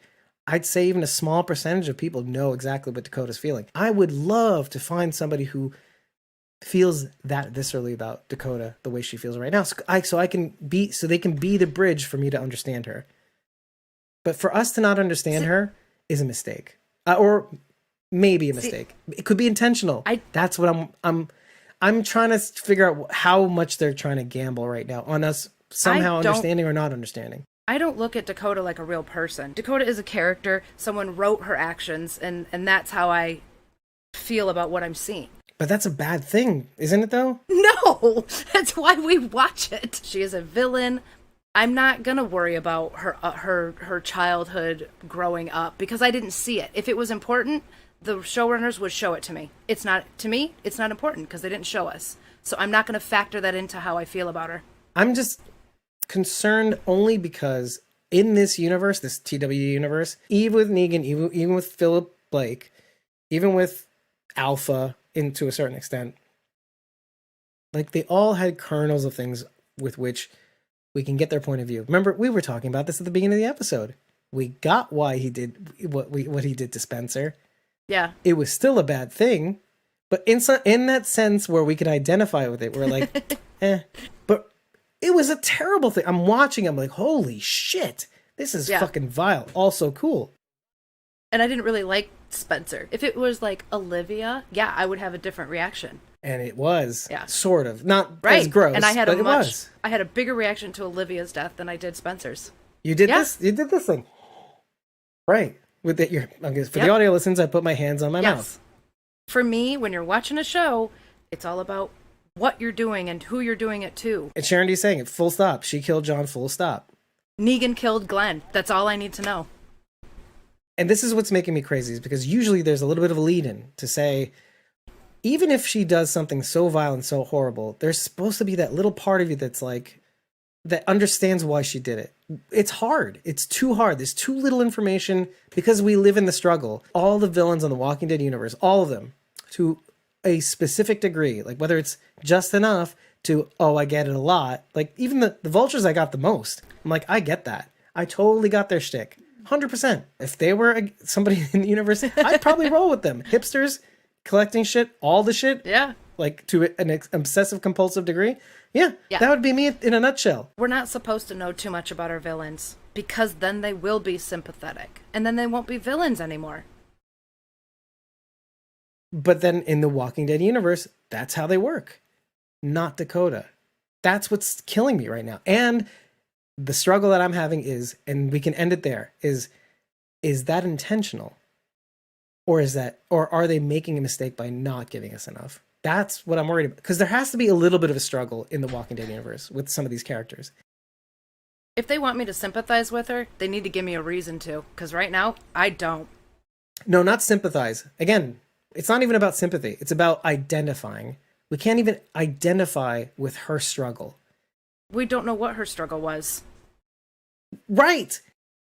Which makes me think that there wasn't one. That's my point. I think she's just a bratty little teenager who didn't get what she wanted. Sharon D says that Virginia was the multifaceted character. Yeah, and Dakota was sort of like the blank slate, which we got a little bit out of. And we can understand Dakota through Ginny a little bit, but... Not much. Not by much. Again, I'm concerned because this is either a writing mistake or it's completely intentional to blindside us later on about what she's going to do next. Maybe. I mean, I feel like I've said this about somebody else. Oh, like John. Oh my God, the irony. John is unlike anybody in the Walking Dead universe in that he just walked into it and didn't change. He just was the guy he was beforehand. Dakota is kind of the same way. She's unlike any villain on the Walking Dead universe, where, first of all, it's a kid.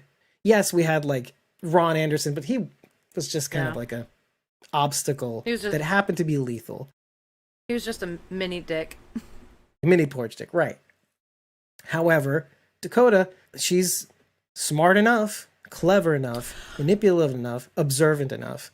But again, we don't know anything else about her trauma. We can't identify with her mindset so much. To identify with it is to be either a complete sociopath or a genuinely clinically schizophrenic. Because I'm looping it finally back to what I was bringing up originally, which was you see genuine concern in her face when it comes to the damn people not knowing which way is up and it concerning her. And then a second later, she's like, yeah, but you get the killing thing, right? You and me, yeah, we kill, right? Yeah, we're buddies, right? Yeah. I can't understand it. It's schizophrenic. Even with Ron, we understood a little bit why he was a dick. That's more than we got from Dakota. There were so many more conversations between Carl with which we can even sympathize with Ron. We were like, he's just scared, right? And he's scared because he doesn't know what to do. And they killed my dad. And you stole my girlfriend. Well, yeah, that too. Yeah. We all get that. But even if it's so stupid, we all identify with that.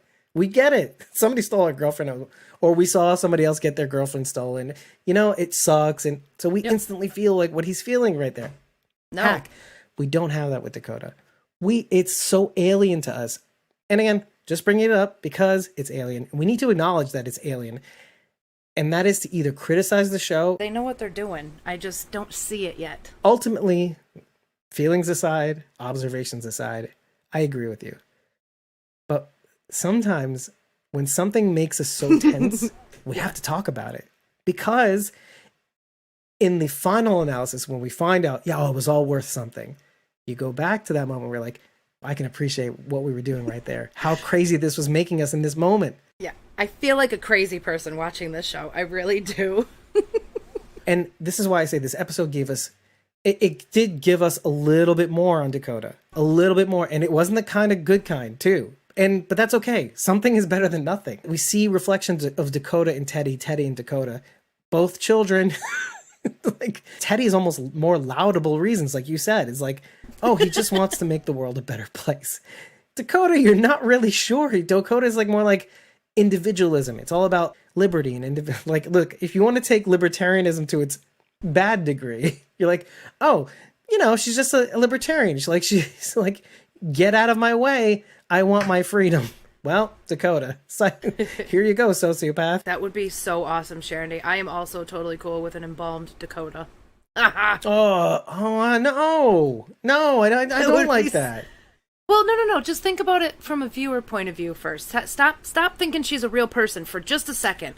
Just how cool would it be to see Zoe Colletti in that kind of makeup, like all embalmed and like, it would just be cool to see her like that. I want to latch onto that a little bit, okay?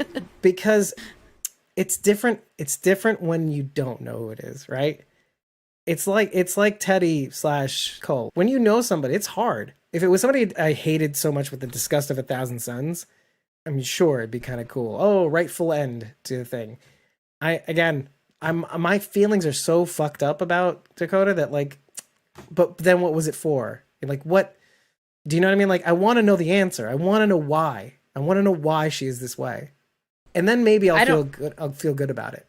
I don't know if we're gonna get those answers. I had a lot of questions still about Virginia that we're not gonna get. Oh man, yeah. I feel like we answered them with our special, aka episode 135. I don't need any more. Well, I mean, I'm kidding.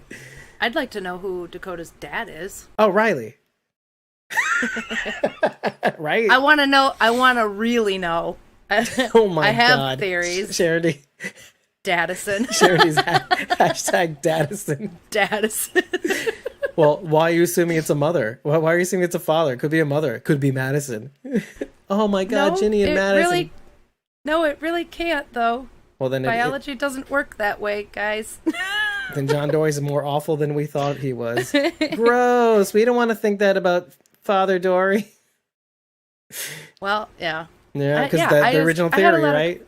Yeah, I still had a lot of questions about Virginia that I know we're never going to get answers to. So I am preparing myself that Dakota's going to leave the show with just as many unanswered questions. Isn't that like frustrating? Yes. Yeah. And it's not the good kind. It's not like this is what the show does. No. I'll get over it though. Yeah, of course you will. You will, but you shouldn't have to. You shouldn't have to. That's my problem. Yeah. Mm. That's when I'll get mad, and not at Dakota. I'll get mad at the show. It doesn't make sense. You did such a good job building this narrative. I trust them to show us what matters. So if it's not there, That's doesn't matter. Point. Okay. I'll go with that. We could talk about Dakota all night. Is there anything else in this episode we need to cover? Just like Dakota, Cole advocates to kill Teddy. They're heading up to Mabel's. To Alicia. Mm-hmm. Sorry, yeah, to Alicia, right? When they're going up to Mabel's repair shop, whatever it's called. Parts place or whatever, yeah. Parts, yeah. Which I love the sign. It said, Mabel's Parts. We got everything but Mabel. Did you read that? It's fucking funny as hell. I didn't make out the last word. That's funny. I read, we got everything but Mabel. Something. Mabel. Yeah. That's funny. Isn't that crazy? That is such a tongue-in-cheek. Like, oh, it's Mabel's shop, but, Mabel died a long time ago. That's all. Yeah. Just like Dakota, Cole, in the beginning, she says, let's just kill Teddy. Now, Dakota is obviously the person we're supposed to hate. And Cole is obviously the person we're supposed to, trust. He was part of the diamond. We didn't know he was going to be duplicitous. I did in the beginning. He was like, dude, you're asking way too many questions and it makes freaking me out. Okay, so anyway, moving on. But I operate under the sincerity the show presents the character, right?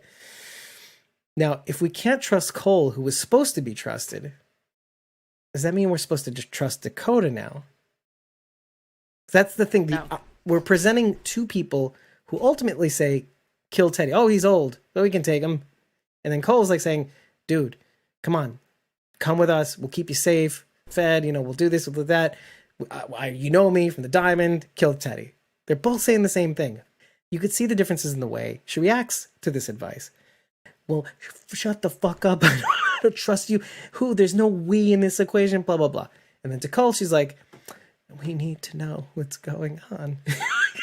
But still, same question, different way to answer. Obviously, whatever. We find out later on that Cole is a dickbag.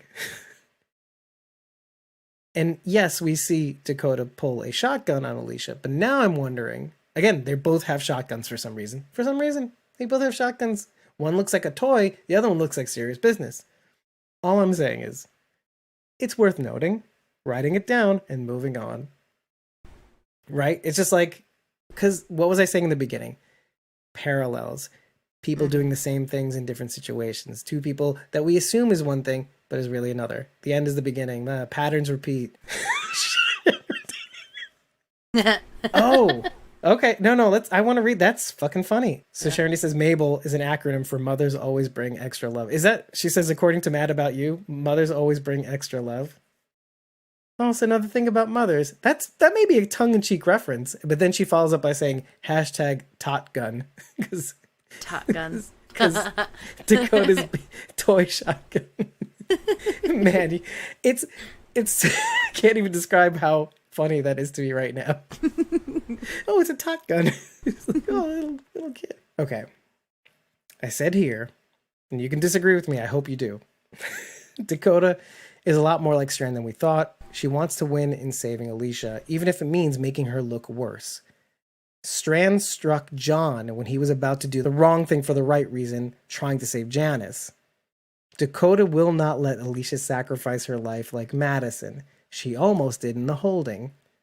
Dakota will break the loop, in spite of Alicia. This is what I was saying at the end was, when you get so mad and you want somebody to be wrong even though they're right. Like, yes, Alicia gonna be Alicia. She's gonna do heroic things. Even though that's exactly what Teddy wants. But fuck Teddy. Maybe I'll destroy the fucking world and keep destroying people after you've destroyed the world. No, that's not how it's going to work. Dakota is going to take over. Dakota is going to do something that makes what Teddy wants out of Alicia impossible.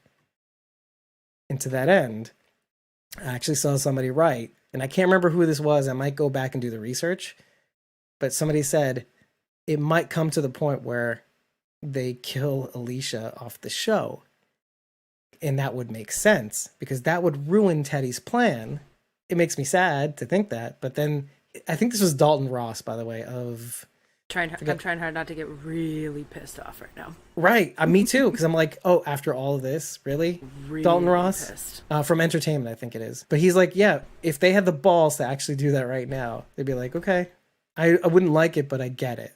I get why they would do that, just to spite Teddy. No, I'm not on board with sacrificing a character like Alicia for this character. I'm sorry. I love John Glover. He's done amazing things as an actor, but Teddy, we just met Teddy. No, I don't. It's not. We're not. Well, we can't sacrifice Teddy, but to make him wrong. No, I'm saying like as a show. Like we can't sacrifice Alicia for this character. Like to move his story forward. No. Oh, no. It's not to move his story forward, but to end his story is to kill Alicia, is what he's saying. Yeah, not worth it. It's not worth losing. Oh, Alicia. no, I agree with you. I'm just saying this is what we have to do. We have to throw it all out there because there is a sort of interesting logic. If we're talking about patterns not repeating, well, then how do we break Alicia out of this loop that Teddy has ingeniously put her in? I'm going to keep her in here until I do what needs to get done. I die. Somebody of my group will unlock the door and Alicia do what Alicia do, which is exactly what I want her to do. I want her to do good things. I want her to lead people into greatness. And there's a part of me that's like, fuck you, dude. First of all, I'm going to try to stop your damn plan. I don't know how I'm going to do that from in the cell.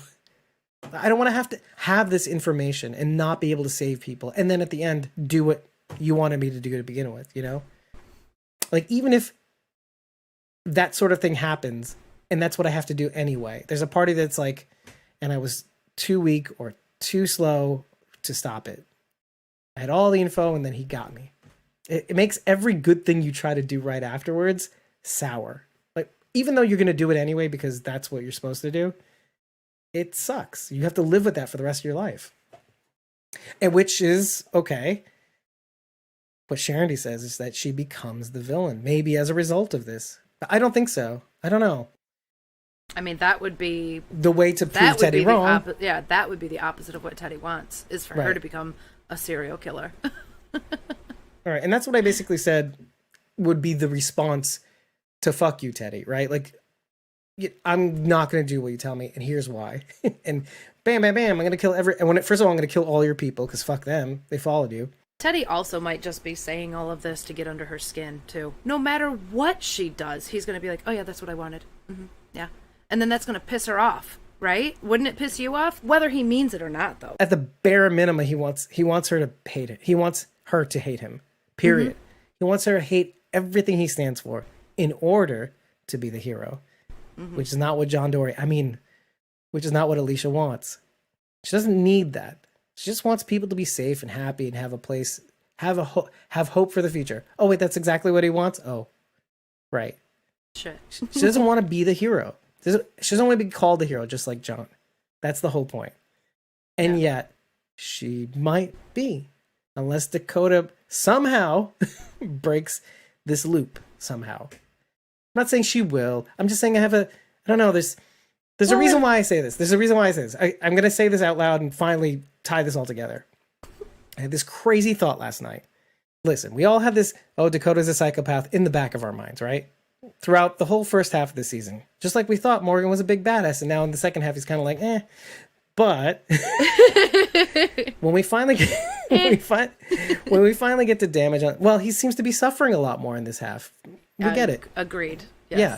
Yeah. But, Morgan can't do wrong. Okay, now Morgan feels like everything he does is wrong, and it sucks. When we get to damage on the inside, I feel like that's when things kind of take a turning point, right? And it was interesting that was the mid-season finale for our times. In that, we get to Ed Gaines' place. We have an episode with Charlie and Dakota. Now, obviously, they're not the same thing. They are both children who did shitty things, but their motivations were different. But they're both in the same episode. Alicia's in the middle. Ed Gaines in the middle, representing almost like the Madison of like, I tried to do this, and I'm just trying to do it again. And, I have to save my family again. But in you, I have to save my family.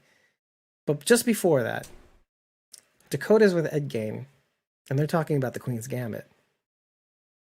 And I had this really crazy, crazy thought that John is the pawn, the white pawn that is sacrificed in the Queen's Gambit in order for that strategy to work. And that fucking blew my mind. And now I'm wondering, in light of that conversation, now it could be just a narrative thing that they dropped to give us like a breadcrumb into how the season is going to happen. Like, okay, we needed to sacrifice John in order to have this Queen's Gambit where things kind of work out all the way at the end. I don't know how that's going to happen. I'm just saying it makes that scene with Dakota and Ed Gain at the chessboard talking about these moves and how they would play chess, and Queen's Gambit is my favorite move, Dakota says, I think it was.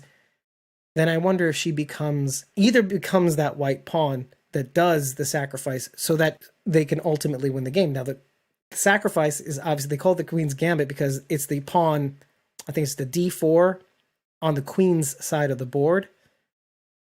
So, I mean, it's either John or it's Dakota. And I think that's a hint of what's going to happen again, I'm trying to pick up these breadcrumbs to narratively figure out what they're trying to do here. And if they somehow line it up just right, even if I don't know what's coming, which I hope I don't, right? Like you said, we want to be surprised. Yep. But when I go back and look at that Queen's Gambit, I'm like, oh my God, they were trying to tell us the whole time, even though that we would never guess.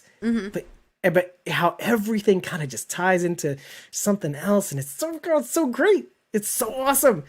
But I want you guys to keep that in the back of your mind. When, as 2 episodes left, keep the Queen's Gambit in your mind. Keep John in your mind. Keep Dakota in your mind about that being her favorite move and all that stuff. I hope it means something. I hope this is a chess move. But it got me to thinking a little bit something else, is that I feel like, just like you said, I trust the writers at the end to give us the payoff. I feel like the writers sacrificed John as the pawn. This is why I said John is probably most likely the pawn. Because they put you in a situation. You are black. You are the antagonist in this chessboard of a game. They sacrificed John to say, fuck you. You either, because the Queen's Gambit it puts the black opponent, right? Because that's the white opponent that does it. Right. Because they have a second move. It puts the opponent in either chasing down, falling for the bait and then having to deal with those moves afterwards, or to not fall for the bait and then also deal with those moves afterwards. Both are bad choices. But here's the thing. This is basically you and me right now, Rachel and David right now, Dave having these complicated feelings, you having these very simple feelings, and it's playing out in real life.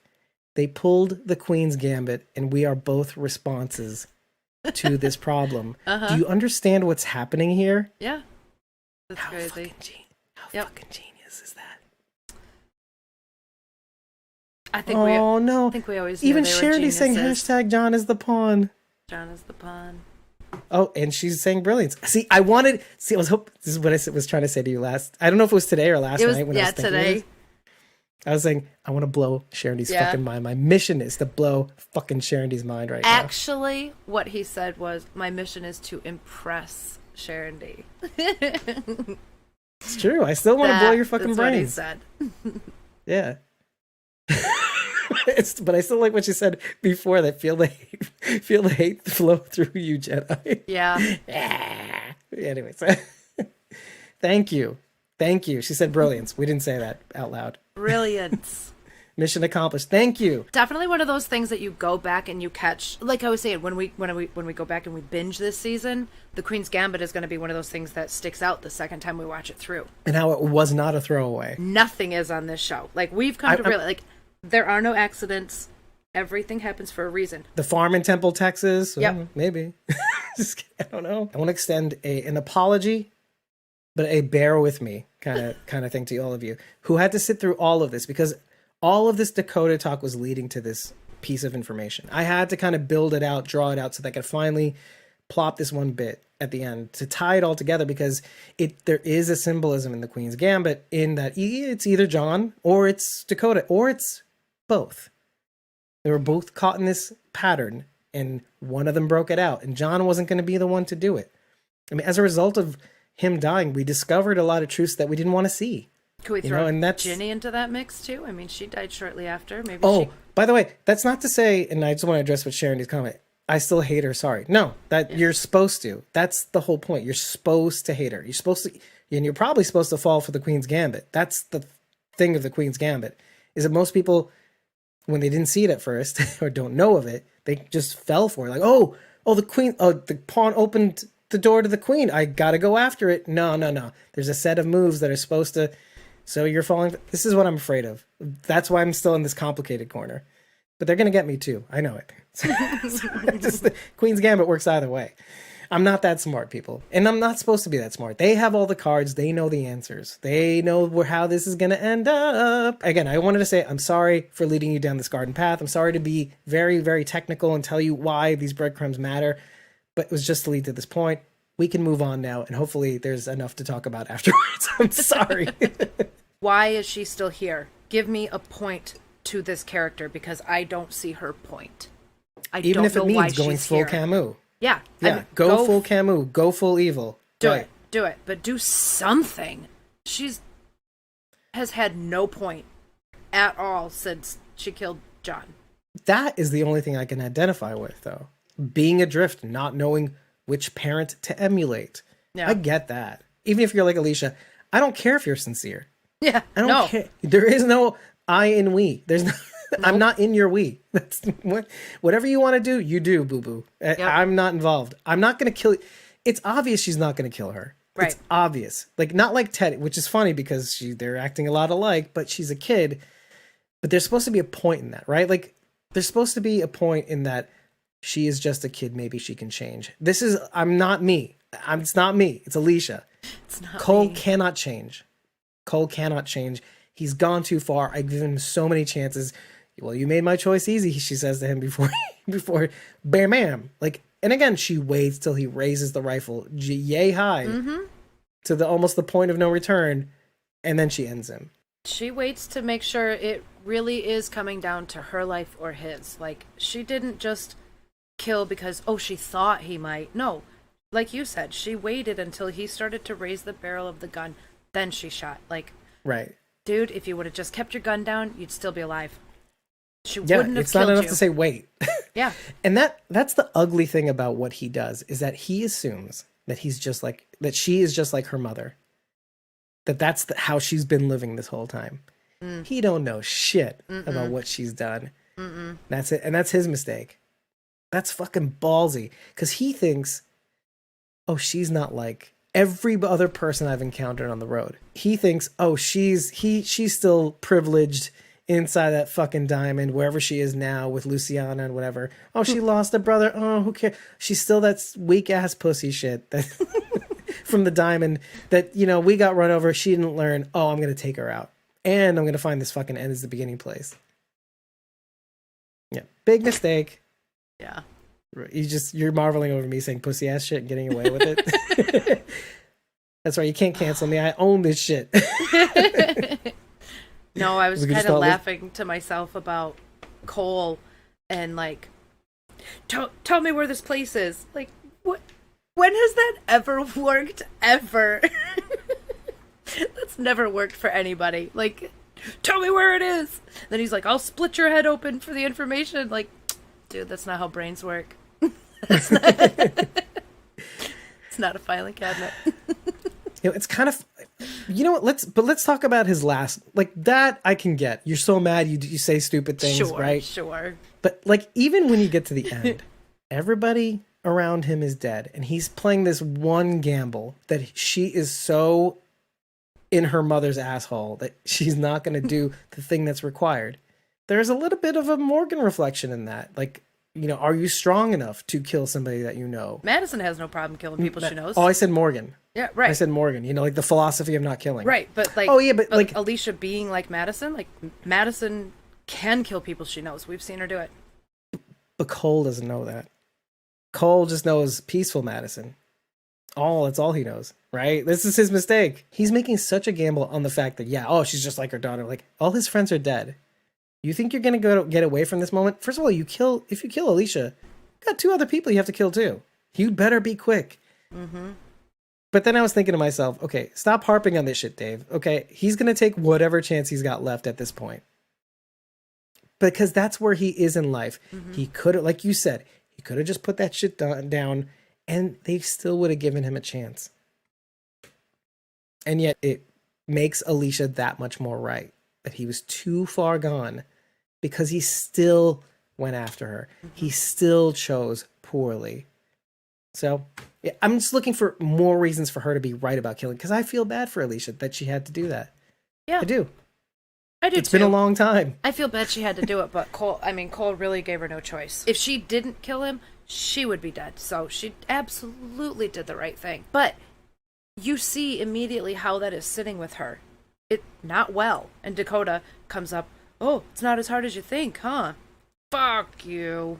Oddly enough, out of all the other ones, even like, oh, I had to do it, like, okay, I can understand that in a way.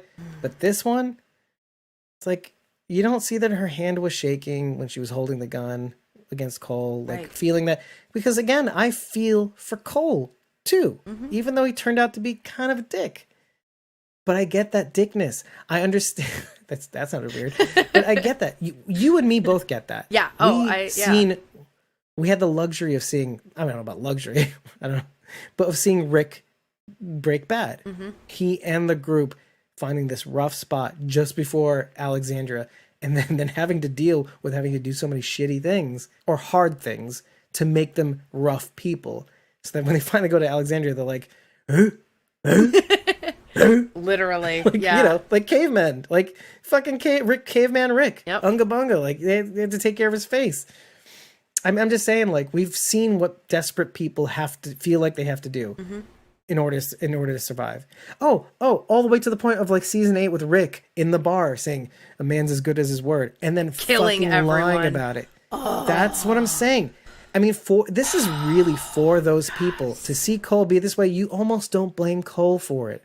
You don't blame Cole for it at all. Like, you know, this is something you've said to me. And this is exactly what I wanted to talk about next. You said this to me. This is the Queen's Gambit. Because if we're to believe what you say sometimes about, like, sometimes you just have to kill them until they're dead. Because that's how it works. Well, then Teddy's right. And then you need to be eliminated. We need to start over, right? Or you take Alicia's path of like, no one's gone till they're gone. Yeah. and you like Alicia, right? Yeah. This is the hard part, is that like you can recognize that you understand when somebody turns into a Cole, right? But you like Alicia, and so you'll try this no one's gone till they're gone thing. You're like, okay, Alicia, I'm on board. You can be the hero. It's like, I don't want to be the hero, but you are. Sorry. Like, and you will swallow the no one's gone till they're gone thing because it suits Alicia. Like, it helps Alicia, I think. Because to go the other way would mean a very dark path. Would mean that she would have turned to Cole. She said she died so you could have a chance. You were supposed to make it mean something. And then Teddy says something so funny. I just want to mention this on the side. Alicia, I know you don't want to get rid of your mother, but like in between that, I know you don't want to get rid of your mother, but meaning you got to kill this motherfucker. This no one's gone till they're gone shit is it's pointless. But he doesn't want her to listen to her. He wants her to keep her mother. He wants her to be the mother. Mm-hmm. I just like that. Like he's just trying to get her to do exactly because he knows she loathes him. I love it. He's had a lot of years to practice his charisma. He knows how to read people too. He can say just the right thing, you know? And in Alicia's case, it's not telling her what she wants to hear. That's not going to work with a person like Alicia. Works for someone like Dakota, not a person like Alicia. Well, maybe. You never know. I mean, if I was Dakota, I'd probably fall for a hook, line, and sinker. If I wasn't Dakota, if I was just me, I'd probably fall for it. Let's be honest. So Dakota doubly so. Right. Yeah, exactly. A teenager who's trying to fit in. All of a sudden, this guy's giving her all this attention, saying, "Yeah, killing is right. A father's love. Some people just gotta go. You did the right thing. Don't be afraid to say the truth." Pointedly, Sharon says, Dakota. Mm-hmm. I don't know what I'm saying here, but I feel like I was trying to be very profound. Okay, some of the things we'll repeat, but we'll see. Okay, damage from the inside, : I have to read everything literally. Queen's Gambit. John is the white pawn sacrifice the show is making in order to introduce a logical challenge to the audience. Do we have to kill them before they kill us? Over and over again. So this is what I was basically saying before. Or do we break the pattern and find another way? If the former, then you are shitting on John's grave. Ooh. So if you have to kill over and over again, John's proclamation about the ground being soaked with blood is falling on deaf ears. Yeah, no more killing. Okay. But if the latter, you might find yourself dead. Like John. True. Okay. This is the logical place that the show is putting you in, like forcing you into a situation where you have no good choice and there's no good feelings. And it's almost as if you're to blame for having them, right? Like, it's not our fault. We put you in the situation where you would have to confront these two feelings, these two specific feelings. TWD watchers will sometimes rattle off saying, you got to toughen up, you pussy. And then like the other comment would be like, well, there has to be something for the future. Both of these things can be criticized, but both of these things can be right. Also, Dakota herself might be the white pawn breaking the loop, which is the second pawn. Can't believe this. Okay, in all fairness, John said that before a little shit shot him. I think I said that right? Brat. Or a little brat shot him. Well, a little shit is more accurate. Yeah, definitely more accurate. Sharon says, isn't that what I said about Game of Thrones, Rachel? You have to choose. You have to choose. Yeah. But that's clever, though. The fact that they're putting us in this corner, though, it's very fuck you. Like, can you stop putting me in moral quandaries? Yeah. But I commend them for that. Because it's kind of like this. If you've made it this far, after all the fucking shit you guys gave us for 4 and 5, fuck you. I'm putting you in timeout. See how you like being criticized? Well, here are the choices, bitches. What do you choose? Oh, no, that's wrong. No, that's wrong too. How genius is that? It's like, fuck the audience. It's literally fuck the audience. It's fuck the audience. Yep. And I'm here for it. It's like beer bottle balloon, right? Fuck the audience. You're going to take it. Yeah.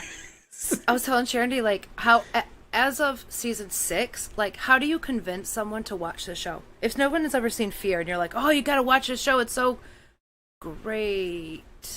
But just, hold on for season 6. Like, don't give up on it. Like you have to prepare people now for this. Yeah, but I no hesitation though. I don't hesitate. Whenever I recommend Fear the Walking Dead on the whole, I say, look, 1 through 3 is them finding out who they want to be. Because I genuinely think. But don't get I'm attached reading to up anyone. Well, here's the thing. Like, I'm reading up on Alicia Clark, on her as a person, and she wasn't even going to be called Alicia Clark. Like, she was going to be called Ashley Bennett, which, by the way, sounds pretty cool, right? Yeah. All the way up until, right?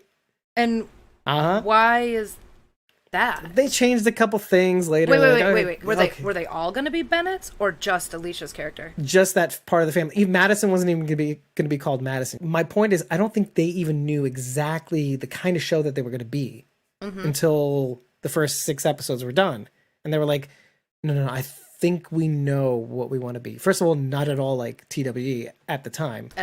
We want them to find their own conclusion, to the same conclusion that TWD does, only so it's kind of like a figure 8. Okay, Fear the Walking Dead goes in one direction, The Walking Dead goes into another. They ultimately meet in season 4 when they're forced to confront certain truths: scarcity, fuel is a commodity, food is a source, people are dying, there's nobody out here. And then they cross and go in different directions. Fear goes into more of a narrative about hope. The impossible is possible. We decide how things are going to be. It doesn't have to be all about killing. We can stop at some point and redirect, right? 4 and 5 is like that at some point. Even though they have to face some really tough challenges, like Martha, as shitty as a villain as she was, I'll even admit it. It was a tough challenge. You're facing off against somebody that will not stop. Her thing is, if you are not strong enough, you will die because I will make you dead. So you go to TWD and it's all about misery, porn, like torture porn. There has to be something after. Slice throat, put him in jail. And then they're kind of coming back to the end of the figure 8. They're both coming to the same conclusions, but they're getting there in different ways. I think that's kind of cool. So Ashley Bennett, you said, was Alicia's character. Ashley Barrett is Colby Minifie's character on The Boys. So it's very close. So funny. Very close, yeah. Ooh. Oh, okay, that's why she said Colby's character. She was trying to correct the spelling for the last thing. That's kind of funny though. So they've had the last name Bennett in the pocket. They've got that in their back pocket for a while. Etymology of the name Bennett. The meaning is blessed. Cool. Oh, okay. I saw something stupid. They get to the Franklin Hotel, the Ender's new gig. And first things first, the jumpsuits have always been this kind of blue color, right? And you see them in this episode, whatever. But they always had like brown on them. The weird moment that we had with the guy in the elevator, the kid, where he was also playing checkers in the next cut, right? Mm-hmm.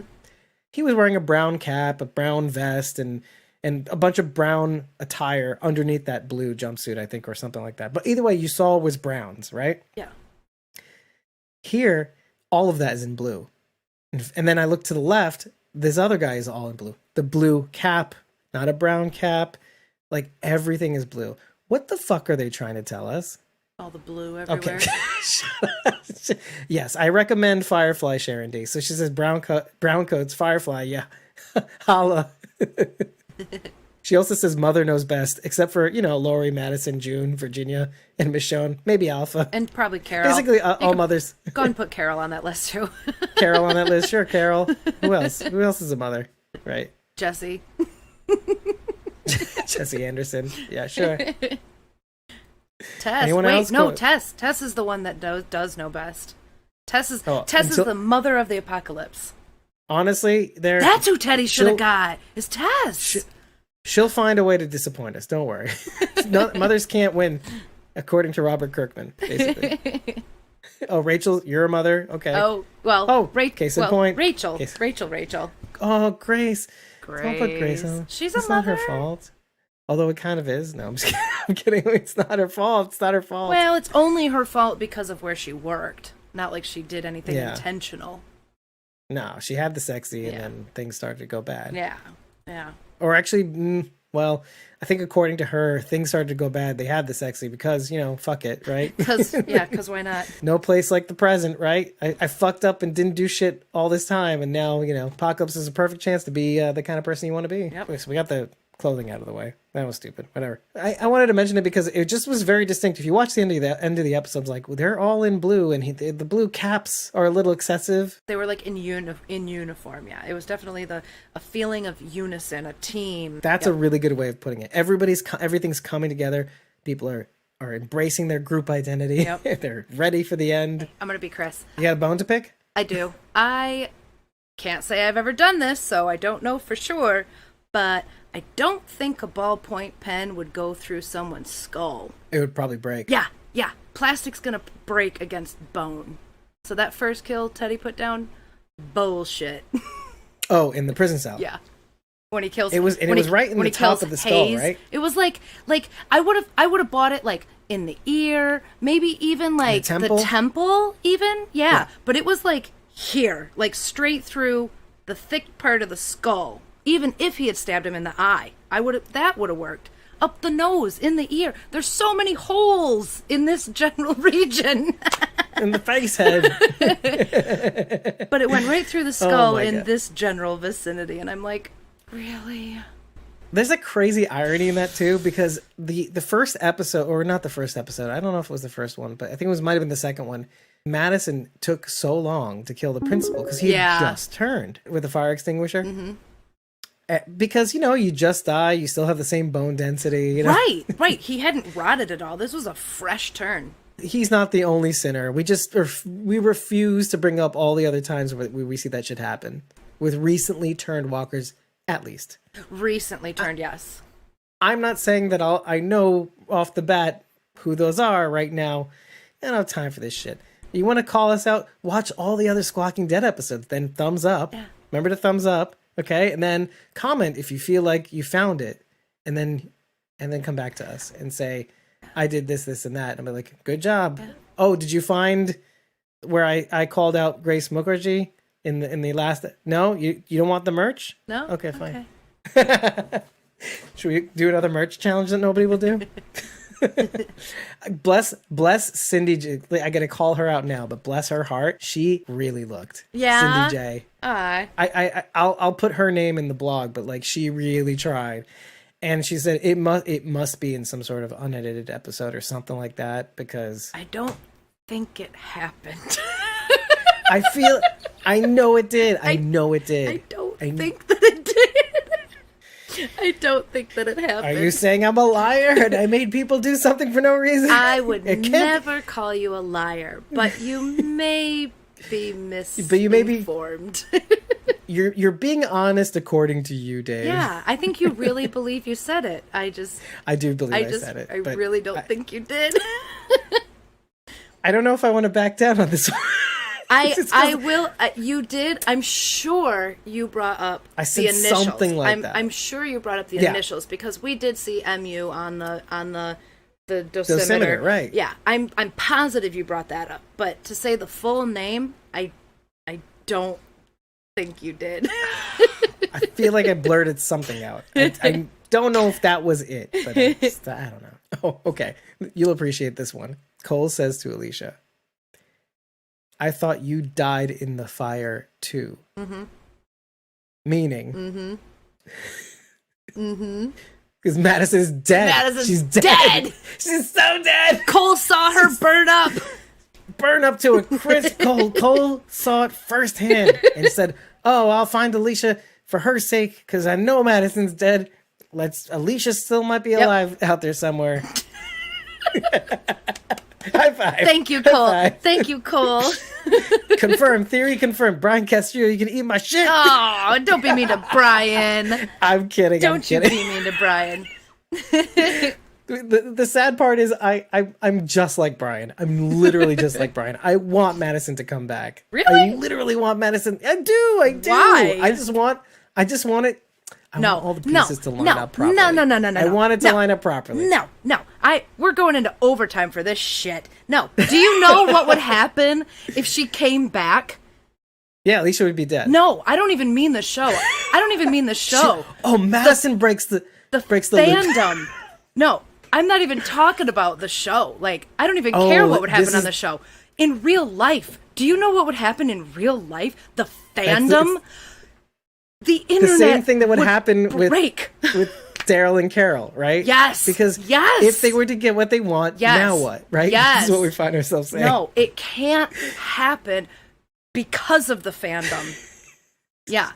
What is she did, though, Charity says. I don't want Madison to come back at this point because it will be a never-ending parade of I told you so. You will never see me on social media again. It won't happen because I will not live through that. Vigo the Carpathian says in Ghostbuster 2, and I will rule rule over a river of blood.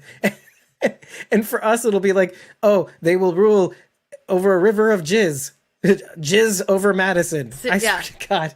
Yeah. Yeah. Same thing with fucking Daryl and Carol. A river of jizz. Yes. They will rule over a river of jizz Yes. over being right over Madison. Yes. And Carol, Caryl.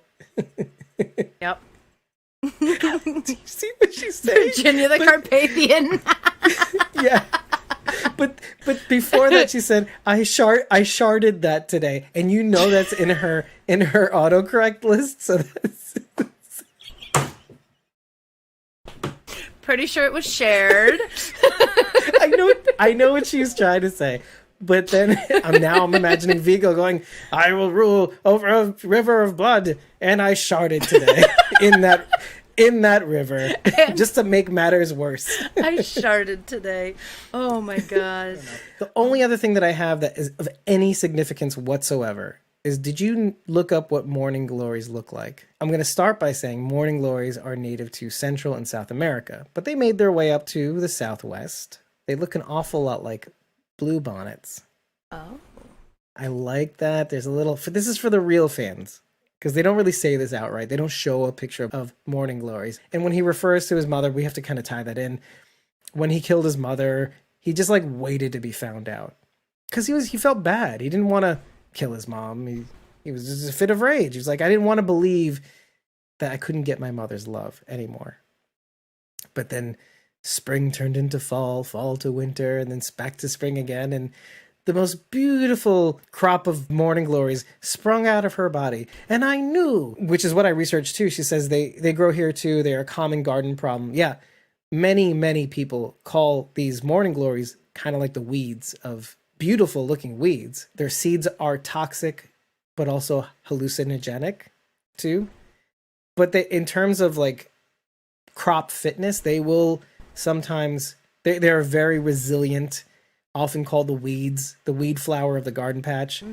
You know, so they have to kind of really manage them, because they can overgrow, they can take over where most flowers and other plants would normally grow. So they will overshadow them, take their resources, and grow over them. So yeah. Oh yeah, we'll see. Yeah, you know. Oh, okay. I was trying to make sense of what she was saying, because they do look kind of like bluebonnets in terms of color, at least. They're different, but they're, you know. Yeah, so she's confirming what I was saying. They're vines and will choke other plants off. Yeah. I mean, they're beautiful as fuck, but like, and so some people will refuse to put them in their gardens because they will fuck them up. Yeah, vines, right. They're so resilient, which kind of says a lot about that cult following. They're convincing, they're meant to survive. I did note the comb, the blue comb, and the blue socks, obviously, and the blue toothbrush bristles too. Did you notice that as well in Teddy's cell? I didn't notice the bristles were blue. The bristles were deep blue also, just like his socks, just like the comb in his cell. I don't know what it means. It's the same color as the jumpsuits as well. Blue has been all over the place for this show, including Walter's jumpsuit, because I just stumbled upon this Redditor who said, hey, Walter is part of the sub crew. We knew this. Yes, Sharon did bring up Walter and Riley theory, that Walter and Riley worked together on the sub, and once Walter realized what Teddy's plan was, he took the key and hijacked it. I don't know if I'm convinced that Riley was a part of the sub group. I do think a good chunk of those people were from the submarine, but I'm not so sure that Riley was. He doesn't look like an officer to me. He doesn't hold himself like a soldier would. First of all, I'm showing you a picture on the screen right now of Walter in this Reddit picture, right? I called the file, Sharon would be proud, Walter Subiewski. So it's Polish, right? So Walter's also kind of a Polish origin. And the beans on his face, obviously he was very hungry. We got that out of the way. And look, it has his uniform name. It's this is sub, and here's the key, right? Just to contrast. The actor's name is Damon Carney. Okay, we thought this was Raleigh, right? Mm-hmm. Get ready for this. Meet Damon Carney in real life, right? Yeah. No way. Yeah. Wait. It gets better. See, I call this file Damon Carney hot. So now Damon Carney hotter. Now this is closer to his real age, but he somehow he looks even hotter than that. I want you to blow your load now. Bam! He just looks even better, right? How many years were between those two pictures? I don't know. Okay. Probably 10. I was gonna say, it just didn't age well. I was gonna say, why does he look like his own dad right now? Right, Not in a bad way. Is it possible that he looks hotter? That is so strange. Like his jaw looks totally different. To be fair to you, this picture is a little, the contrast makes it a little washed out. Mm-hmm. This one's a full-on face view, so it's a face-on frontal. This one has a little bit of a profile to it. Mm-hmm. So there's the shading and the light is on the other side, and it's not head on. You would probably see it the same way. So. Mm-hmm. Compare that to look at Walter Subiewski right now. Doesn't he look totally not like the hot guy we just saw? That man right there is not the pictures you just showed me. He touched me in the no place. That's anyway, not the same man. I'm glad we brought that up because then I could show these pictures on the screen as we premiere this episode and then put them in the blog and be like, yeah, same person. But it gets to a bigger point. Wait, this will be the last point, okay?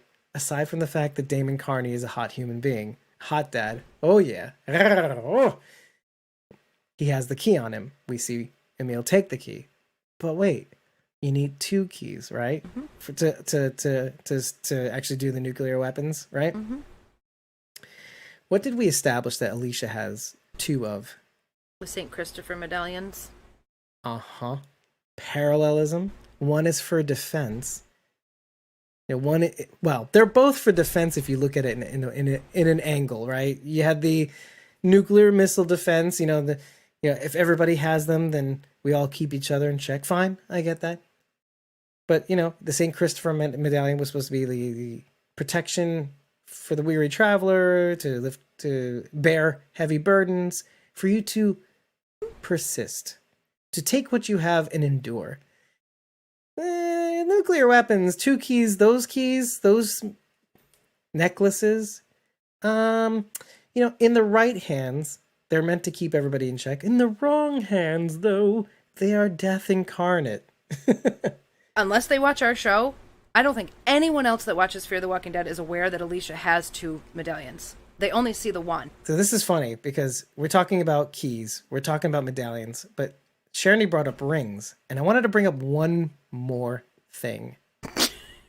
There's one more parallel when it comes to rings. She's wrong about the rings. There's actually 3 rings because Dwight has the engagement and the 2 wedding bands, right?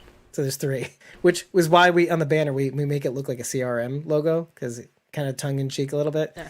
But technically there are 4 rings if you wanted to count the candy wrapper ring. So okay, but here's the thing.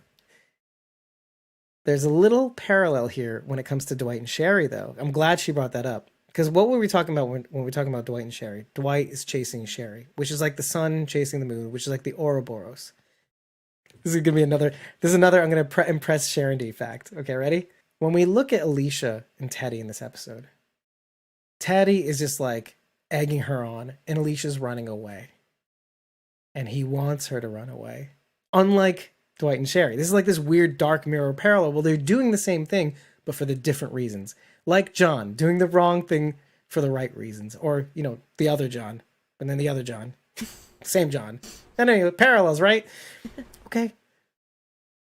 But it's the same thing. Night chases day. Now, day is running away from night. Or night is running away from day. One or the others. Not towards it, but away from it. And he's like, yeah, I want you to. And they're both running away from in opposite directions, thinking that's what she wants. No, it's exactly what he wants. That he wants her to run away. It's weird, right? But then I got to thinking, holy shit. Remember The Art of Peace? Mm-hmm. What is the logo in front of The Art of Peace? The book. You have it, right? Take a look at it. This is like the magic trick, right? I'm like the best magician ever. What's the logo on the front? The Ouroboros. The snake that eats itself. But why? It's a smudgy circle. it's the Ouroboros. It's the snake that eats itself. Well, it doesn't look like a snake. Well, I looked it up. I wanted to be sure about this fact. This is exactly what I wrote. Okay. Teddy wants her to hate him and everything he stands for. The Ouroboros. Only instead of night chasing day, night is running away from day. And just like his mother did, everything he hated everything he stood for because he idolized her. Egotistic narcissism. And this is basically me telling myself, remember to bring up egotistic narcissism and the image you put up, of what you think you are versus what you actually are. This is what I'm wondering is that, we are seeing these patterns of day chasing night, night chasing day, night running away from day, and wanting that to be the case. Of course, what does the Art of Peace come from? Morgan broke Alicia's loop a long time ago because of Nick, and then stopped Alicia from murdering Naomi. Who's going to be breaking that loop the second time around? Or is this one of those things where nobody's around to break the loop for Alicia, and something has to happen as a result, and the patterns are going to repeat? This part gets me excited, because it is taking something from the past, like Morgan's past, and bringing it into the future. From Dwight and Sherry's past, the infinity symbol, but it's really the Ouroboros, which is the same thing as night chasing day. Okay. And here with Teddy, there's a little bit more night chasing day, but we need to break that loop. We need to somehow get Alicia out of this loop that Teddy exactly wants. Who is going to be the one to do it? I'm not saying it's Dakota. I'm saying it could be Dakota. And it seems like if we're talking about the Queen's Gambit, maybe it is Dakota. I don't know. I'm not comfortable. But it could be one of those things where, just like Morgan happened to be in the right place at the right time to see the wrong thing that happened to Nick in order to fix it with Alicia, maybe the one who's supposed to break everything out of the loop is Charlie. I'm cool with that. Because something I said to Brian, Brian, we still didn't get Brian Castrillo. Mm-hmm. We still didn't get that episode with Charlie that Alexa Niceson talked about. She has a really good scene that is basically the favorite one she's ever filmed. Mm-hmm. And so I'm thinking, what if that's it? What if all this time we were looking at Dakota's like, oh my God, is she going to be the one to break the loop? Is she going to be the one to save the king? No, Charlie's going to be the one to save the day. Yeah, by killing Dakota. Well, by saving Alicia, because by Alicia took Dakota. A chance on her. Yeah. Oh my God. She saves Alicia by killing Dakota. I guess maybe we can all get what we want. And with that, everybody, thank you for joining us on this another special. Hopefully you love this. You got some mind explosions from this episode of Squawking Dead. If you like what you heard, head over to ratethispodcast.com/Squawking Dead and give us 5 stars and an eggplant to let us know that you love us. And do it after every single episode. It really, really helps us. Comments, hates, things we missed. Obviously there were. Please tell us what we missed. It helps us every single time. Listen, listening is good. Listening is great. That's all we really need. But when you rate us, it gives us relevance. Like Cindy J, who rated us earlier on this week. Thank you so much. Thank you, Cindy. You're like literally the best. I mentioned you twice. Yeah. Twice in this episode. So thank you. Austria can't only be the winners. Italy just came out with the numbers. Yeah, we're in the top 200. So what? So listen, let's bring back America. Okay, that's all I'm saying. Let's bring back, or at least Canada. And if you really, really like us, head over to ko-fi.com/Squawking Dead and just follow us. When you do, you'll know when we record. You'll know when the unedited episodes drop. You'll also know when we play Jackbox games. Because yeah, you could join us on stream, on camera, and audio, or audio, whatever, if you don't want to show your face. But you can at least hear you laugh as we laugh. We can hear you laugh as you're about to say something so funny and inappropriate. Be a part of the contribution, the answers that make us laugh so hard. Please make sure that you like this stream or this podcast wherever you're hearing or watching it. We really appreciate you joining us week after week and making this podcast what it is. So thank you. And hey, we'll see you at the camp. Well, we will have already seen you at the camp. So it was great seeing you at the camp. Unless it wasn't, in which case, go fuck yourself. I never want to see you again. That one person that pissed me off, I'm not talking to you anymore. Yeah. Or only one? I imagine Man. just one. I'm a dreamer. I'm a dreamer. Take it easy, everybody. Take care. Have a good night. Bye. Love you. Bye.